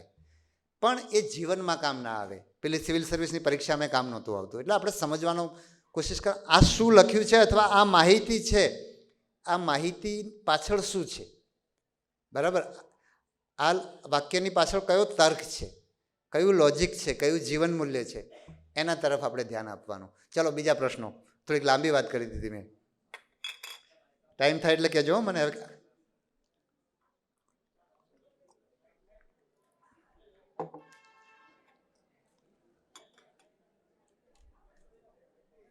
હજુ થોડોક બાસ વધારશો? ના, મને તકલીફ પડે. હા, મને ખબર ના, તમને સંભળાતું હોય પણ મને સંભળાવવું જોઈએ. નજીક રાખી દો. હા, હવે બરાબર. નજીક રાખીશ તો વાંધો નહીં આવે. હા, કોઈને પ્રશ્ન નથી હવે એવું લાગે છે? હા હા, યસ. તમે IPS બન્યા, બરાબર, તો એના પછી તમારી સામે એવી ઘણી ઘટનાઓ આવી હશે કે જેની અંદર તમે જે પદ ઉપર છો એ પદના રૂલ્સ અને એક બાજુ આપણે જે માનવતા કહીએ છીએ, તો એ બંનેને બેલેન્સ કરીને તમારે કોઈ ડિસિઝન લેવાનું થયું હશે. તો આવી સિચ્યુએશનમાં તમે કઈ રીતે ડિસિઝન લો છો? એટલે આ બધી આપણી માન્યતાઓ છે કે આવું થાય એમ. આપણે દાખલા તરીકે KM કોઠારી વિદ્યાલયના અરવિંદભાઈની વાત કરીએ આપણે, તો અરવિંદભાઈ શું કામ સારું કામ કરી શક્યા? આપણે એમ માનીએ કે ભાઈ સરકારમાં હોય, પોલીસમાં હોય તો તમારા નિયમો કંઈક બીજું કે અને તમારું હૃદય, તમારી માનવતા કંઈક જુદું કે, એવું આપણે માનીએ છીએ. એવું હોતું નથી. આ નિયમો જેણે પણ બનાવ્યા એ કોઈકને નુકસાન કરવા માટે તો બનાવ્યા નથી, એ માનવતાને ધ્યાનમાં રાખીને જ બનાવ્યા છે. કેટલાક લોકોએ એનો ઉપયોગ માનવતા છોડીને કર્યો હોય એટલે આપણા મનમાં એવું થઈ જાય કે માનવતા સાથે તો સરકારમાં કામ ના થાય. એટલે આ માન્યતા આપણે બદલવી પડે. કોઈ પણ માણસ, બરાબર, કે દાખલા તરીકે આપણે આ સમર્થ ડાયમંડની જ વાત કરીએ કે આપણે બધાની માન્યતા શું છે કે ઉદ્યોગપતિઓ તો બહુ પૈસા કમાય, પોતાના માટે વાપરે, બરાબર, સમાજમાં વાપરે તો દેખાડો કરવા માટે વાપરે, બરાબર. તો આ બધું કેટલાક લોકોએ કર્યું છે, બરાબર. પણ સમર્થ ડાયમંડ દેખાડો કરવા માટે પૈસા વાપરે, ધારો કે આ શાળામાં પણ, તો એનાથી દેખાડો જ થાય, શાળા સરખી ના ચાલે, બરાબર. એટલે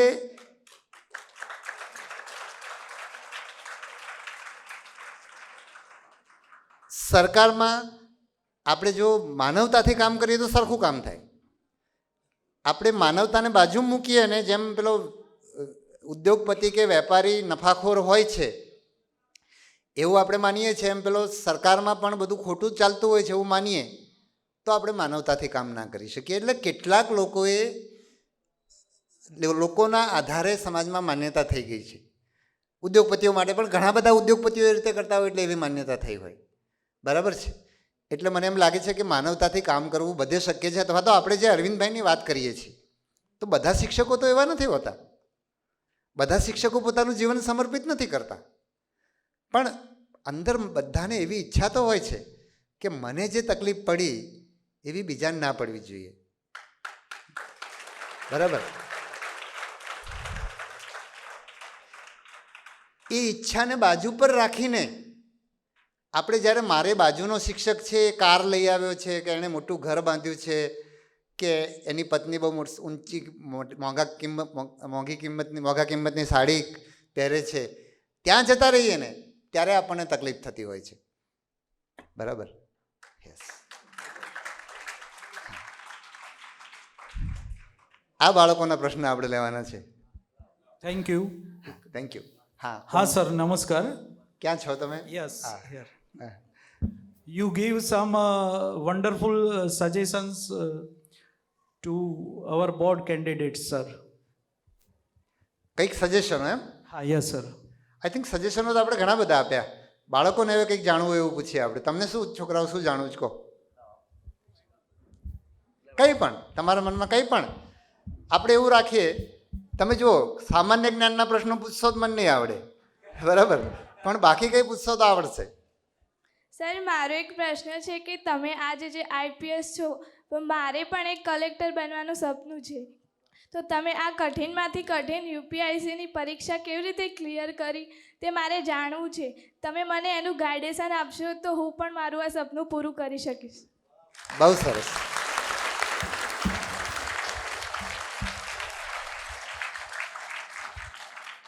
હવે તમે વિચાર કરો કે મેં તમને મારી કોલેજની વાત કરી હતી, પેલા હર્ષવર્ધનભાઈની મેં વાત કરીને, તો મારા મનમાં શું માન્યતા હતી કે આઈએએસ આઈપીએસ ના થવાય આપણાથી. અને આ દીકરી એમ કહે છે કે મારું સપનું છે આઈએએસ આઈપીએસ, એટલે આઈએએસ થવાનું.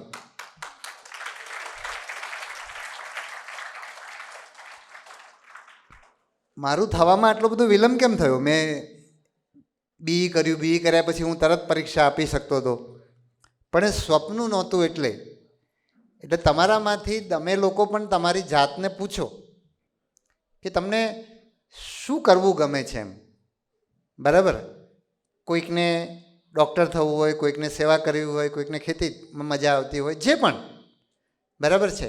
તમને તમારા હૃદયની કઈ વસ્તુ તમારા હૃદયથી નજીક છે એ વસ્તુ જો તમને દેખાઈ જશે, એ તમારું સ્વપ્ન બનશે, તો તમે સરસ કામ કરી શકશો.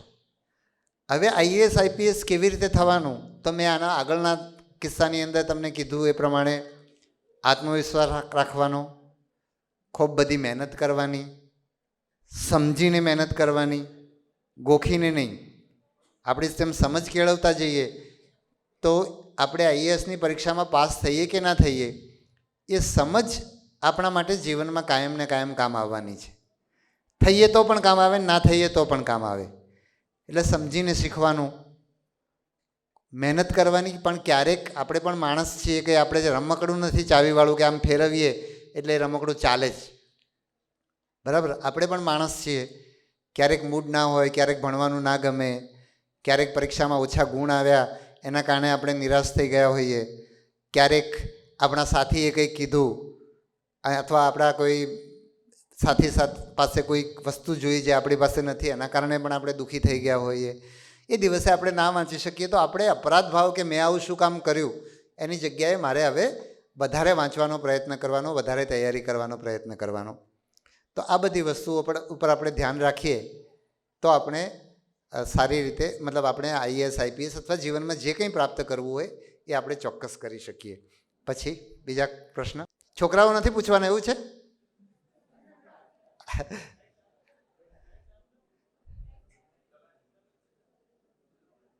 ના ચાલે તો આગળ આવી જાઓ. સર, તમારા પરિવાર વિશે થોડીક માહિતી આપશો? હા, તો પરિવાર વિશે આપણે માહિતી આપીએ તો એક તો તમને મારા બેકગ્રાઉન્ડની વાત કરી, ગામડામાં ભણ્યો, બરાબર છે. પછી આગળની મેં તમને વાત કરી દીધી છે એટલે એવું ઉમેરતું નથી. અત્યારે પરિવારમાં મારે એક દીકરી છે, મારા પિતા અને મારા પત્ની, અમે 4 લોકો છીએ પરિવારમાં. મારા પત્ની છે કલાકાર છે, જે વારલી ચિત્રો બનાવે છે, અને જે કારીગરો હોય એ કારીગરો અથવા તો મતલબ ગામડાના માણસો કે જે લોકો આ ચિત્રો શીખી અને એ ચિત્રોના જુદી જુદી વસ્તુઓ પર એ ચિત્રો બનાવે, દાખલા તરીકે થેલી પર છે, થેલો છે, રૂમાલ છે, કપડાં છે, સાડી છે, તો એના માધ્યમથી એ લોકો કઈ રીતે કમાઈ શકે એના માર્ગદર્શનનું કામ કરે છે. અને પોતે પણ ચિત્રો અને શિલ્પો, પોતે વડોદરાની MS યુનિવર્સિટીમાંથી શિલ્પકલાનું ભણ્યા છે. મારી દીકરી છે એણે BA પોલિટિકલ સાયન્સ કર્યું છે અને અત્યારે IAS IPSની જે પરીક્ષા છે એ પરીક્ષા આપે છે. તો આ પરિચય છે. ઓકે, ચાલો બીજા.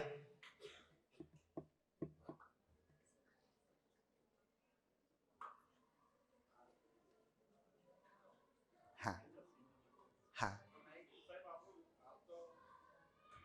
હેલો, આપણે ભરતી બોર્ડ હાલ સંભાળો છો, બધા ફેલ ગયા ને આપ સફળ થયા, એનું કારણ? એટલે ભરતીમાં બે વસ્તુ છે. એક તો ભરતીમાં આપણે જે પણ લોકો નિષ્ફળ જાય એમાં આપણે ઘણીવાર લોકોનો વાંક કાઢીએ, કારણ કે એના કરતાં ભરતીઓ અત્યારે ઘણી અઘરી હોય છે, એટલે ખૂબ બધી મહેનત કરવી પડે છે. અને ક્યારેક કારણ કે ગુનેગારો સતત એમાં જાગૃત હોય છે, મતલબ મહેનત કરતા રહેતા હોય છે કોઈને કોઈ રીતે એને નિષ્ફળ બનાવવા માટે, ગુનેગારો જ, બરાબર. તો એના કારણે ક્યારેક નિષ્ફળ જતી હોય છે. એટલે આપણે જે લોકોના સમયમાં સફળ ના થઈ એના માટે આપણે એમનો દોષ ના દઈએ, પણ આમાં ખૂબ બધું કામ એની બેકગ્રાઉન્ડમાં ચાલતું હોય, બધું કાળજી રાખીને આપણે કરવું પડે. પણ એટલું અમે ચોક્કસ કહીએ કે જે ભરતીમાં પ્રયત્ન સતત અમારો એવો હોય છે કે લોકોને માહિતી જે પૂરી પાડીએ, જેથી કરીને જે એક સામાન્ય ગામડાનો માણસ છે એને જેટલી એની પાસે માહિતી હશે એટલું એને કામ કરવાનું સહેલું બને, એનો પ્રયત્ન અમે કરતા હોઈએ છીએ. એ રીતે ભરતી સફળ કરવાનો. એટલે અમારી ભરતી પેપર ફૂટ્યા વિના શાંતિથી પૂરી થાય એ ભરતીનું એક પાસું છે. બીજું, અમે વિદ્યાર્થીને વધુમાં વધુ માહિતી આપીએ જેના કારણે પરીક્ષાની સ્થિતિ બધું સમજે અને એને ઓછામાં ઓછી મુશ્કેલી પડે, એનું બીજું પાસું છે. બરાબર. ચાલો બીજા કોઈને કંઈ પ્રશ્ન, શિક્ષકોને કંઈ પ્રશ્ન હોય કે સમય આપણે પૂરો કરવાનો છે? હા, લાસ્ટ પ્રશ્ન પૂછવાનો જ પૂછી લો. મારું નામ પ્રજાપતિ શીતલ. તો સર, મારો એ પ્રશ્ન છે કે અહીંયા જે બાળકો ભણે છે તો અહીંયા ધોરણ 10 સુધી શાળા છે, પછી આગળ અમુક બાળકોને વાલી ભણાવતા નથી, તો એમના સાથે આપણે શું કરવું જોઈએ, શું પ્રયત્ન કરવા જોઈએ? હા, અહીંયા વાલી હાજર જ છે મને લાગે ઘણા ખરા, તો બરાબર છે. તો આપણે વાલીઓને કહીએ કે આપણે ત્યાં એવી માન્યતા છે કે ભાઈ ભણીને શું કરવાનું.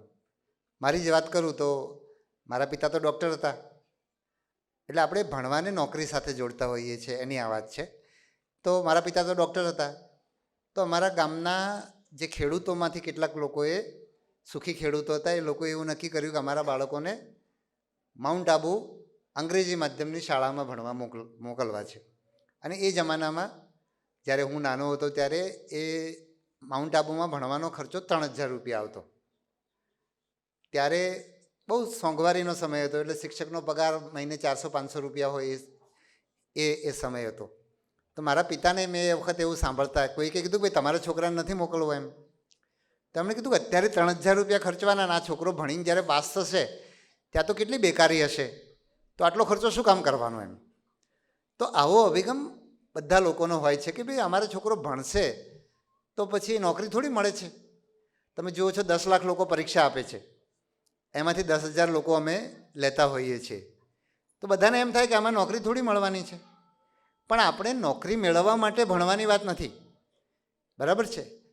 ભણવાના કારણે ઘણી બધી તકો ખુલતી હોય છે. અહીંયા જે પણ લોકો છે, આપણા બચુ કાકા ધારો કે ભણ્યા નથી ચોપડીની દ્રષ્ટિએ ગણીએ તો, બરાબર છે, પણ એમણે પણ ભણવાનું ચાલુ જ રાખ્યું છે એમના જીવનમાં, એટલે બચુ કાકા સ્ટેજ ઉપર ઊભા છે. એટલે મા બાપને મારે એ કહેવાનું છે, અને અહીંયા નથી આવ્યા એવા મા બાપ ઘણા ગામમાં હશે કે જે પોતાના બાળકને ભણાવવામાં ધ્યાન નથી આપતા, તો એમને મારે એ કહેવાનું છે કે તમારા બાળકને આગળ વધારવું હશે. આપણે બધા પાછળ રહી ગયા એનું કારણે જ મારાય દાદા દાદી નહોતા ભણતા ને, તો એ લોકો ખેતરમાં કામ કરતા. મારા પિતા પણ સવારે 5 વાગે ખેતરમાં જતા રહેતા અને ખેતરમાંથી સીધા શાળામાં જતા અને શાળા છૂટીને સીધા ખેતરમાં જતા અને રાત્રે 9-10 વાગે ઘરે પરત આવતા. એવું કષ્ટમય જીવન એ જીવ્યા છે. બરાબર. એવા જીવનની અંદર એમને ભણાવવાનું એમના પિતા માટે શક્ય નહીં હોય. બરાબર છે. આપણે એમની વાત સાંભળીએ તો એ વખતના ખોરાક, એ વખતની મજૂરી, કપડાં, તકલીફો, તો આપણે એની કલ્પના ના કરી શકીએ એમ. બરાબર છે. પણ એ તકલીફની અંદર પણ એમને ભણવા માટે, આયુર્વેદ ડૉક્ટરનું ભણવા માટે એમને મોકલ્યા, તો એ ભણ્યા. એ ભણ્યા પરિણામે હું છાત્રાલયમાં જઈને ભણી શક્યો, એન્જિનિયરિંગ કોલેજમાં ભણી શક્યો. બરાબર. મારા માટે તો અકસ્માતે આઈએએસનું વિચાર આવી શક્યો, પણ મારી દીકરી આજે આઈએએસનો વિચાર સહેલાઈથી કરી શકે છે. તો આ થયું શાનાથી? આ શિક્ષણથી થયું. અને આ તો અમે તો નોકરીના ક્ષેત્રમાં છીએ, પણ બીજા બધા લોકો નોકરી નથી કરતા, એ લોકો પણ એ રીતે જ આગળ વધ્યા છે. અત્યારે ધારો કે ગોવિંદભાઈને એ લોકો શું ભણ્યા છે મને ખબર નથી, પણ સતલાસણાની શાળામાં જઈને ભણ્યા તો ખરા ને. બરાબર છે. નહીંતર એ શાળાકીય શિક્ષણ જ એમણે પૂરું ના કર્યું હોત તો નવી દિશાઓ ખુલત નહીં. એટલે આ બધી નવી દિશાઓ ખોલવાની વાત છે. આપણે અત્યારે જે જીવન સંઘર્ષ કરી રહ્યા છે એ સંઘર્ષમાંથી આપણા બાળકોને બહાર કાઢવા. અમારે ત્યાં ગાંધીનગરમાં જે અમારા બંગલો હોય ને, તો દરેકમાં એક નાનું સર્વન્ટ ક્વાર્ટર હોય. તો 1 રૂમનું મકાન હોય. એમાં હું એવા પરિવારોને રહેતા જોઉં છું કે જે બે બાળકો હોય, પતિ પત્ની હોય, અને પત્ની છે એ પેલા બંગલાનું સર્વન્ટ ક્વાર્ટર એટલે બંગલાનું બધું કામ કરે, કચરા પોતા વાસણ કરે, ઇવન બીજા 1-2 બંગલાનું કામ પણ કરે.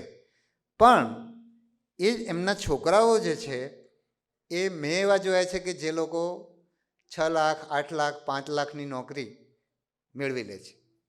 બરાબર.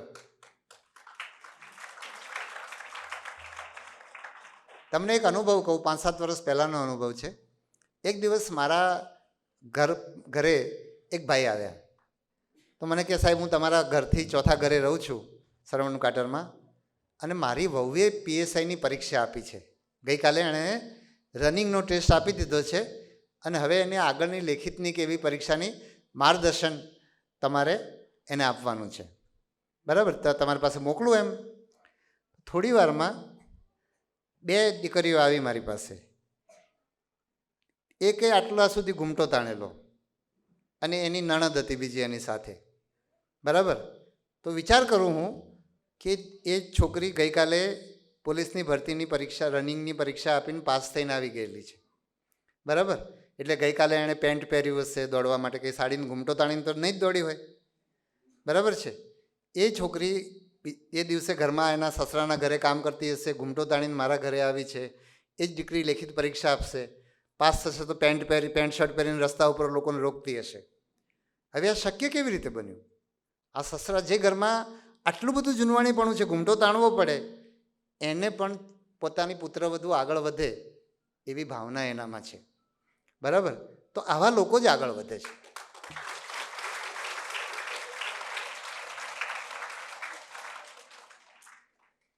તો પૂરું.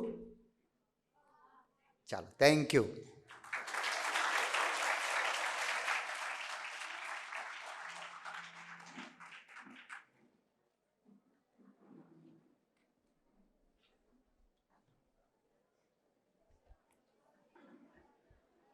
धन्यवाद सर.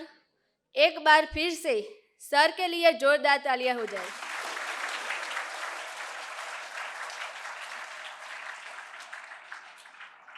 माननीय श्री हसमुख भाई पटेल की सोच है, हालात कैसे भी हो लेकिन आगे बढ़ने के लिए कोई भी सीमाएं हमें नहीं रोक सकती.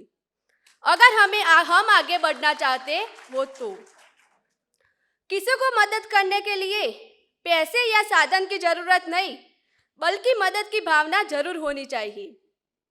और एक बात बहुत अच्छी कही सर ने कि डर की आगे जीत है, डर को हरा दो तो जीत निश्चित है, निश्चित है. जैसा हम जानते हैं कि भारत को आज़ादी दिलाने में हजारों लोगों ने अपना तन, मन, धन लगाया है. जहाँ तक एक तरफ 21 साल की प्रीतिलता वादेदार ने अपने प्राणों की आहुति दी, तो दूसरी तरफ 72 वर्षीय मातंगिनी हजारा शहीद हुई। इससे पता चलता है कि सभी उम्र के लोग इस आंदोलन में भागीदार थे। उन सभी ने यह सोचकर संघर्ष किया कि आज़ादी के बाद पूरा समाज मानवीय ढंग से चलेगा। पर क्या आज ऐसा है? क्या आज़ादी के सैनिकों की आहुति पूरी तरह से सफल है? क्या हमने पूरी तरह से कोशिश की है?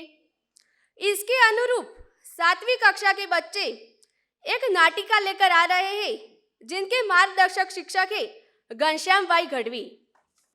1919 भारतीय इतिहास का सबसे कलंकित दिन, जिसे आज भी सुनकर हर हिंदुस्तानी का खून खौल उठता है, और वो था जलियांवाला बाग का हत्याकांड।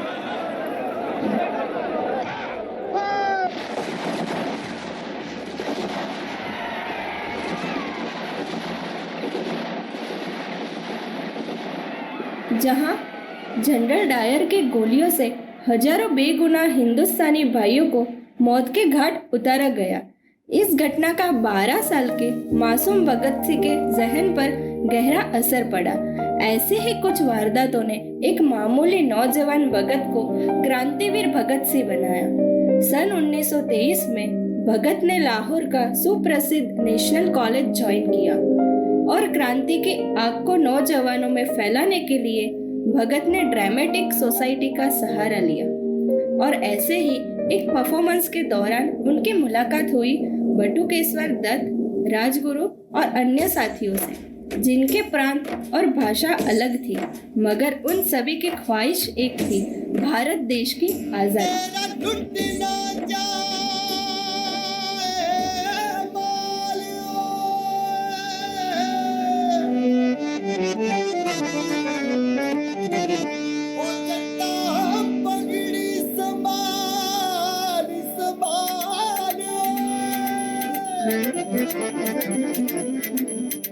तो इस तरह अंग्रेजों ने काफी जुल्म किए भारतीय लोगों पर। अब जब साथ मिला ही है तो एक नया संगठन बना। नाम था HSRA, हिंदुस्तानी सोशलिस्ट रिपब्लिक एसोसिएशन, जो काफी मशहूर था, जिनके डोमिनेंट सदस्य थे राम प्रसाद बिस्मिल और चंद्रशेखर आजाद।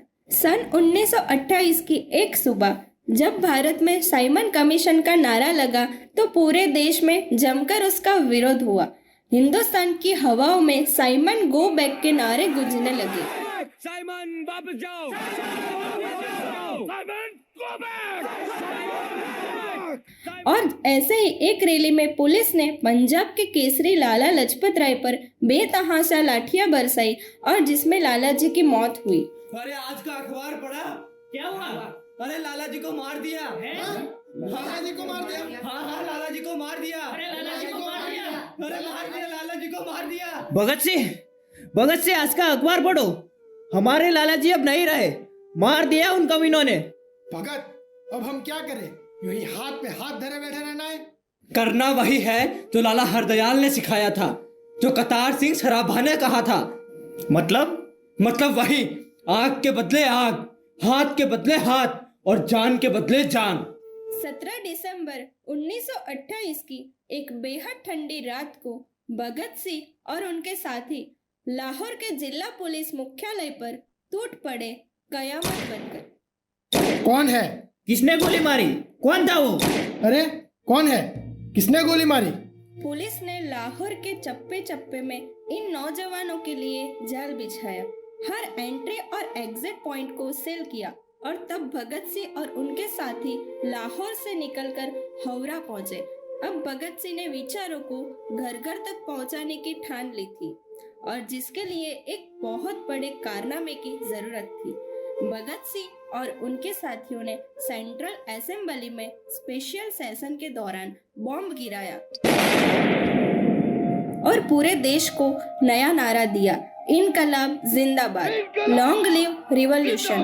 वो चाहते तो भाग भी सकते थे, मगर उनका मकसद लोगों तक उनकी बात पहुंचाना था और इस कारनामे के साथ भगत सिंह और उनके साथी प्रसिद्ध हो गए। इस धमाके ने सालों से सोए हुए साथियों को शुरू में दिल्ली और बाद में मीनावरी सेंट्रल जेल में रखा गया और जहां उनके साथ अमानवीय व्यवहार किया गया। ब्लडी इंडियंस, ये खाना खा लो। हम ये खाना हरगिज नहीं खाएंगे।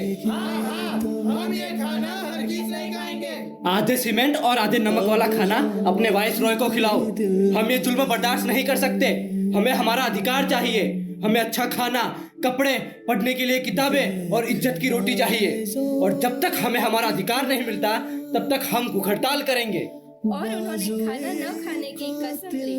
भूख हड़ताल का 15वां दिन।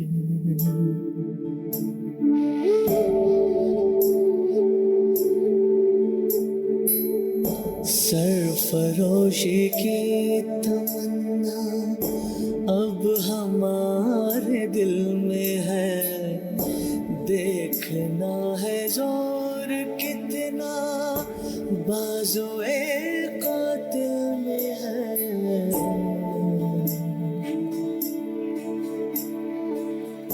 वक्त आने पे बता देंगे तुझे ऐ आसमां, क्या बताए हम जुनूने शौक किस मंजिल में है।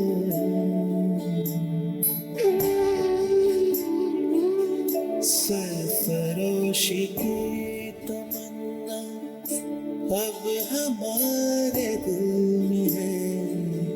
सरफरोशी की तमन्ना।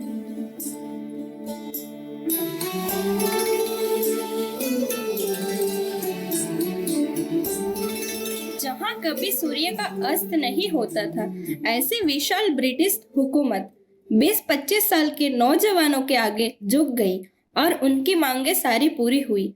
मगर काल को कुछ और ही मंजूर था। स्पेशल ट्रिब्यूनल का कथन हुआ। सैन में भगत सिंह, राजगुरु और सुखदेव को सजाए मौत की सजा दी गई। मेरा रंग दे,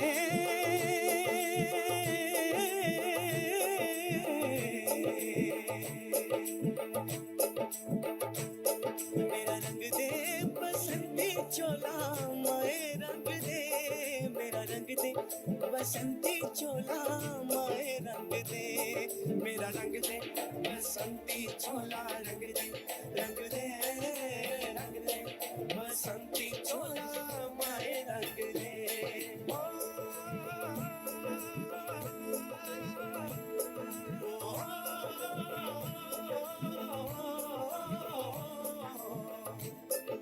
निकले हैं वीर जियाले, यो अपना सीना ताने, हंस हंस के जान लुटाने, आजाद सवेरा लाने, मर के कैसे जीते हैं इस दुनिया को बदलाने, मेरे लाल चले हैं माए अब तेरी लाज बचाने। मर के कैसे जीते हैं इस दुनिया को बदलाने, तेरे लाल चले हैं माए अब तेरी लाज बचाने। आजादी का शोला बन के खून रगों में डोला, मेरा रंग दे,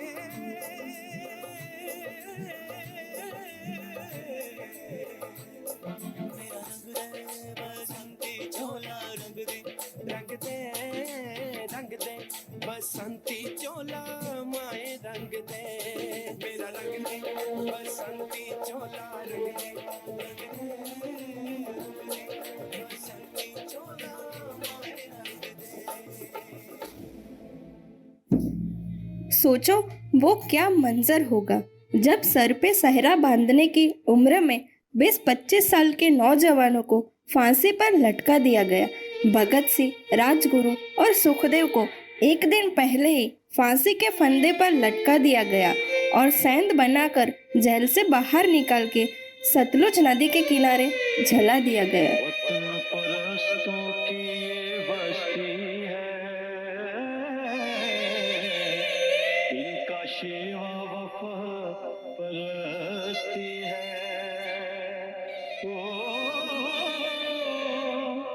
सर कटाते हैं जान देते हैं, हो अर्श से ऊंची ऊंची हस्ती है।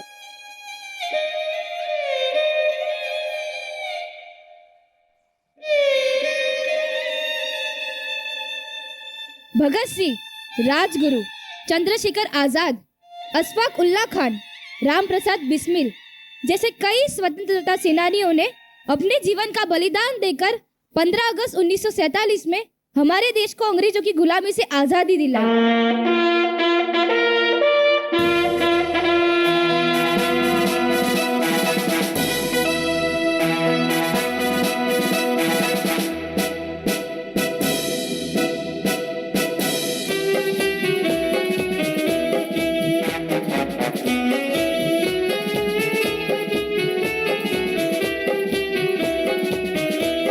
भारत मेरा देश है, सभी भारतवासी मेरे भाई बहन हैं।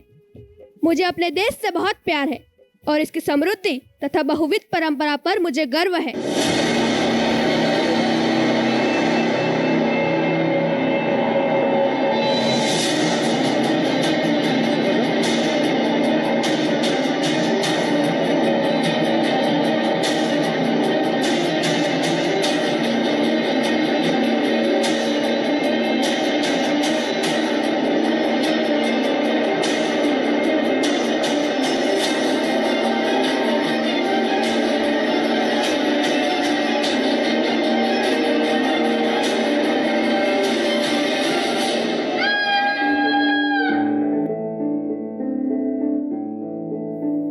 भारत मेरा देश है,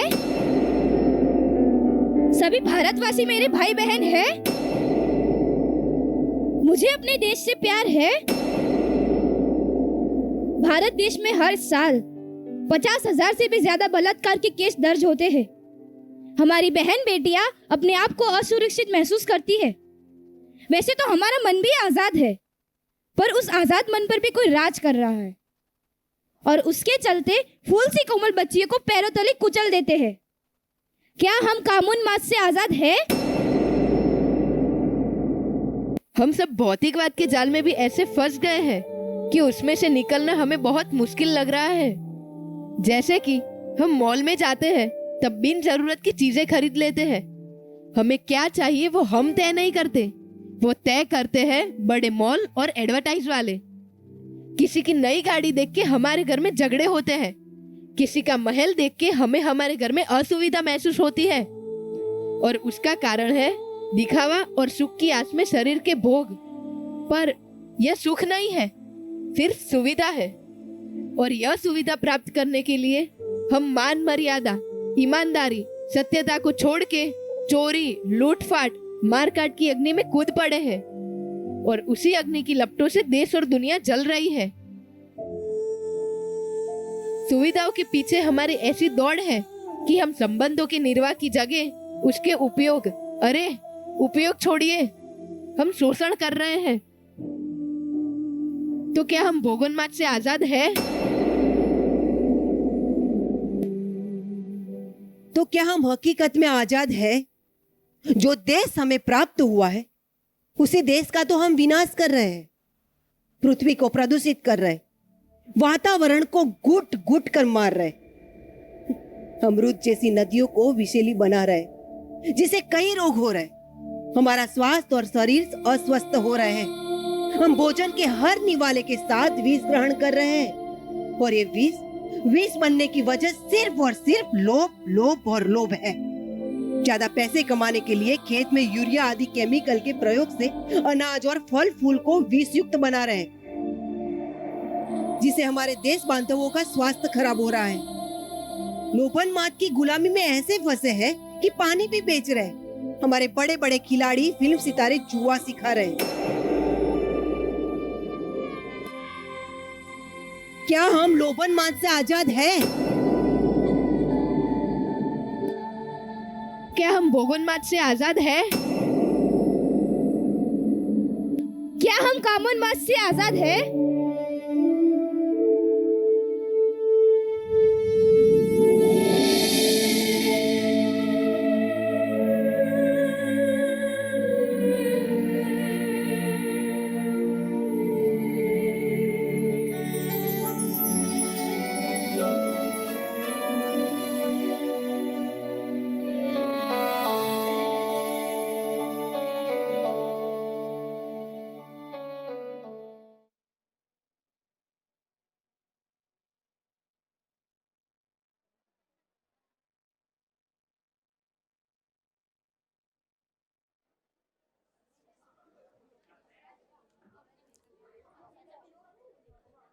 एक बार जोरदार तालियां हो जाए फिर से इन बच्चों के लिए।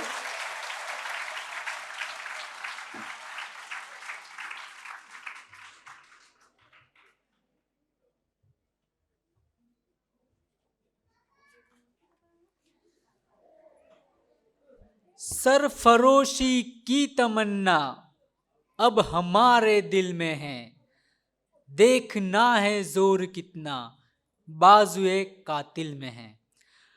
आज हम अंग्रेजों की गुलामी से तो आज़ाद हो गए हैं, लेकिन क्या आज भी हम लाभोन्माद, भोगोन्माद और कामोन्माद की मानसिकता से आज़ाद हो पाए हैं? ये हमारे लिए आज के दौर में एक सोचने वाली बात है। बच्चों ने भगत सिंह के जीवन पर बहुत ही अच्छा परफॉर्म दिया। अब 9वीं कक्षा के बच्चे बॉर्डर पर रात दिन पहरा देने वाले फौजी भाइयों पर एक डांस परफॉर्म करेंगे, जिनके मार्गदर्शक शिक्षक हैं अंकित भाई प्रजापति। तो वेलकम।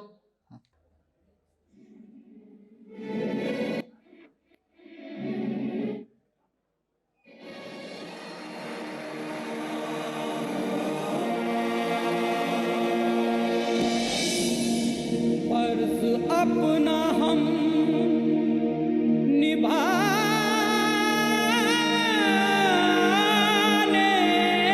चले,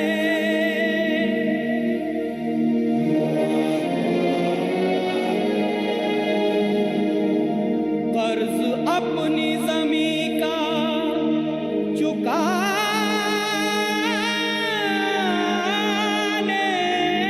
चले।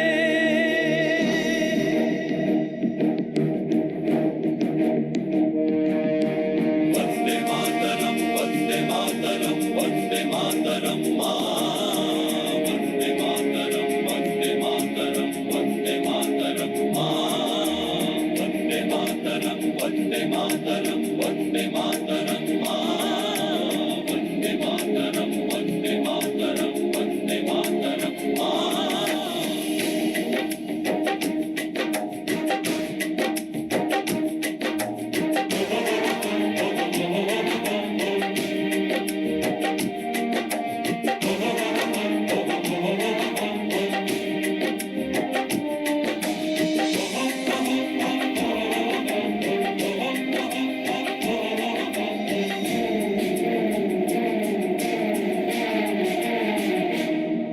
हम फौजी इस देश की धड़कन हैं, हर दिल का हम प्यार माँ की धड़पन हैं।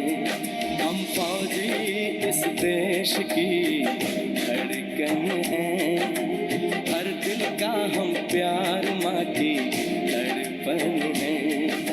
पूरा करने चले हर वचन साथियों, अब तुम्हारे हवाले वतन साथियों। साथियों, साथियों, साथियों, साथियों, अब तुम्हारे हवाले वतन साथियों। हम फौजी इस देश की धड़कन हैं, हर दिल का हम प्यार माँ की धड़पन है। वंदे मातरम, वंदे मातरम, वंदे मातरम माँ। वंदे मातरम, वंदे मातरम, वंदे मातरम माँ।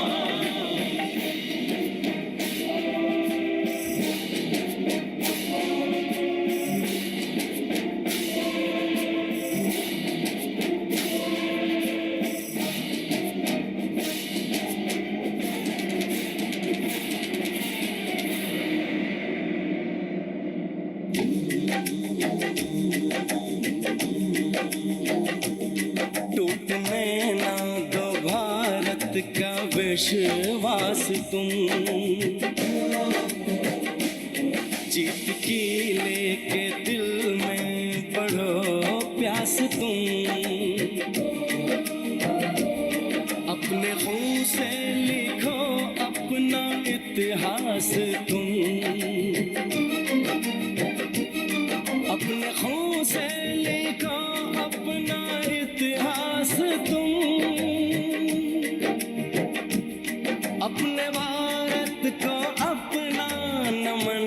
साथियों नमन साथियों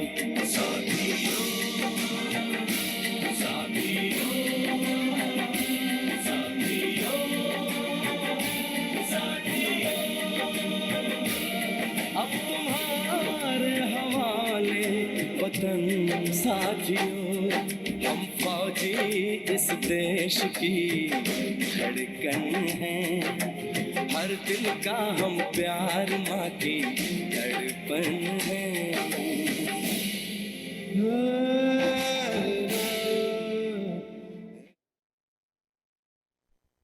के लिए जोरदार तालियां हो जाए।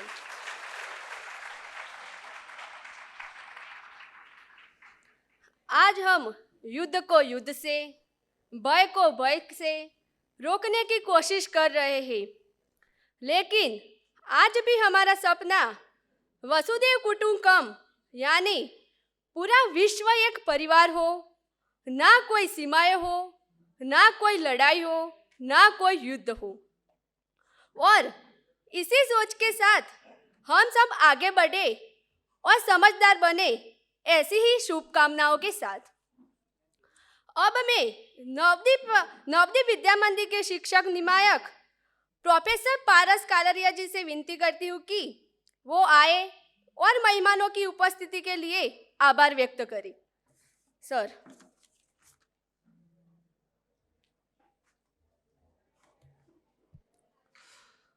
धन्यवाद। आप सभी को मेरा आदरपूर्वक नमस्कार। मैं यहाँ आज धन्यवाद ज्ञापन के लिए आपके समक्ष उपस्थित हूँ। पिछले 2 घंटों से हम यहाँ ज्ञान धारक के रूप में बैठे हैं।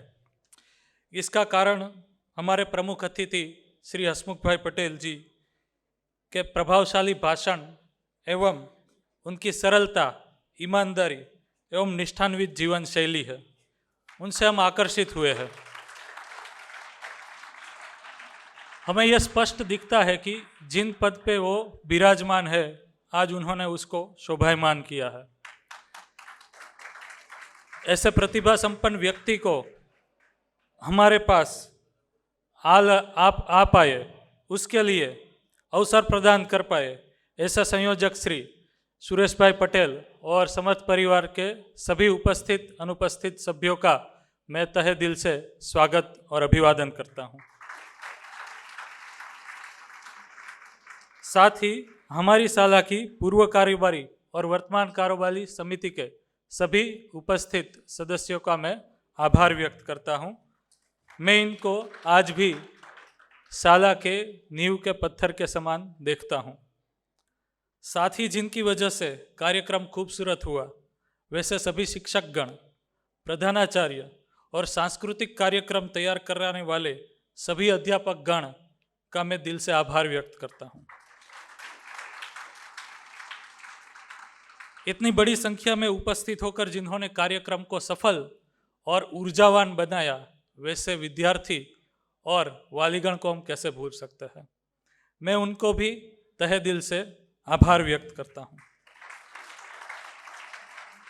अंत में उन सभी प्रत्यक्ष अप्रत्यक्ष रूप में आज के कार्यक्रम में जिन्होंने भागीदारी व्यक्त की है, उन सभी के प्रति आभार व्यक्त करता हूं। साथ ही हम कार्यक्रम के अंत तरफ है, तो सभी अभिभावक और छात्रों को नम्र निवेदन करता हूं कि वो आप संस्कार हॉल से बाहर प्रांगण में प्रयाण करें। हम इस कार्यक्रम को यहाँ पूर्ण हुआ घोषित करते हैं।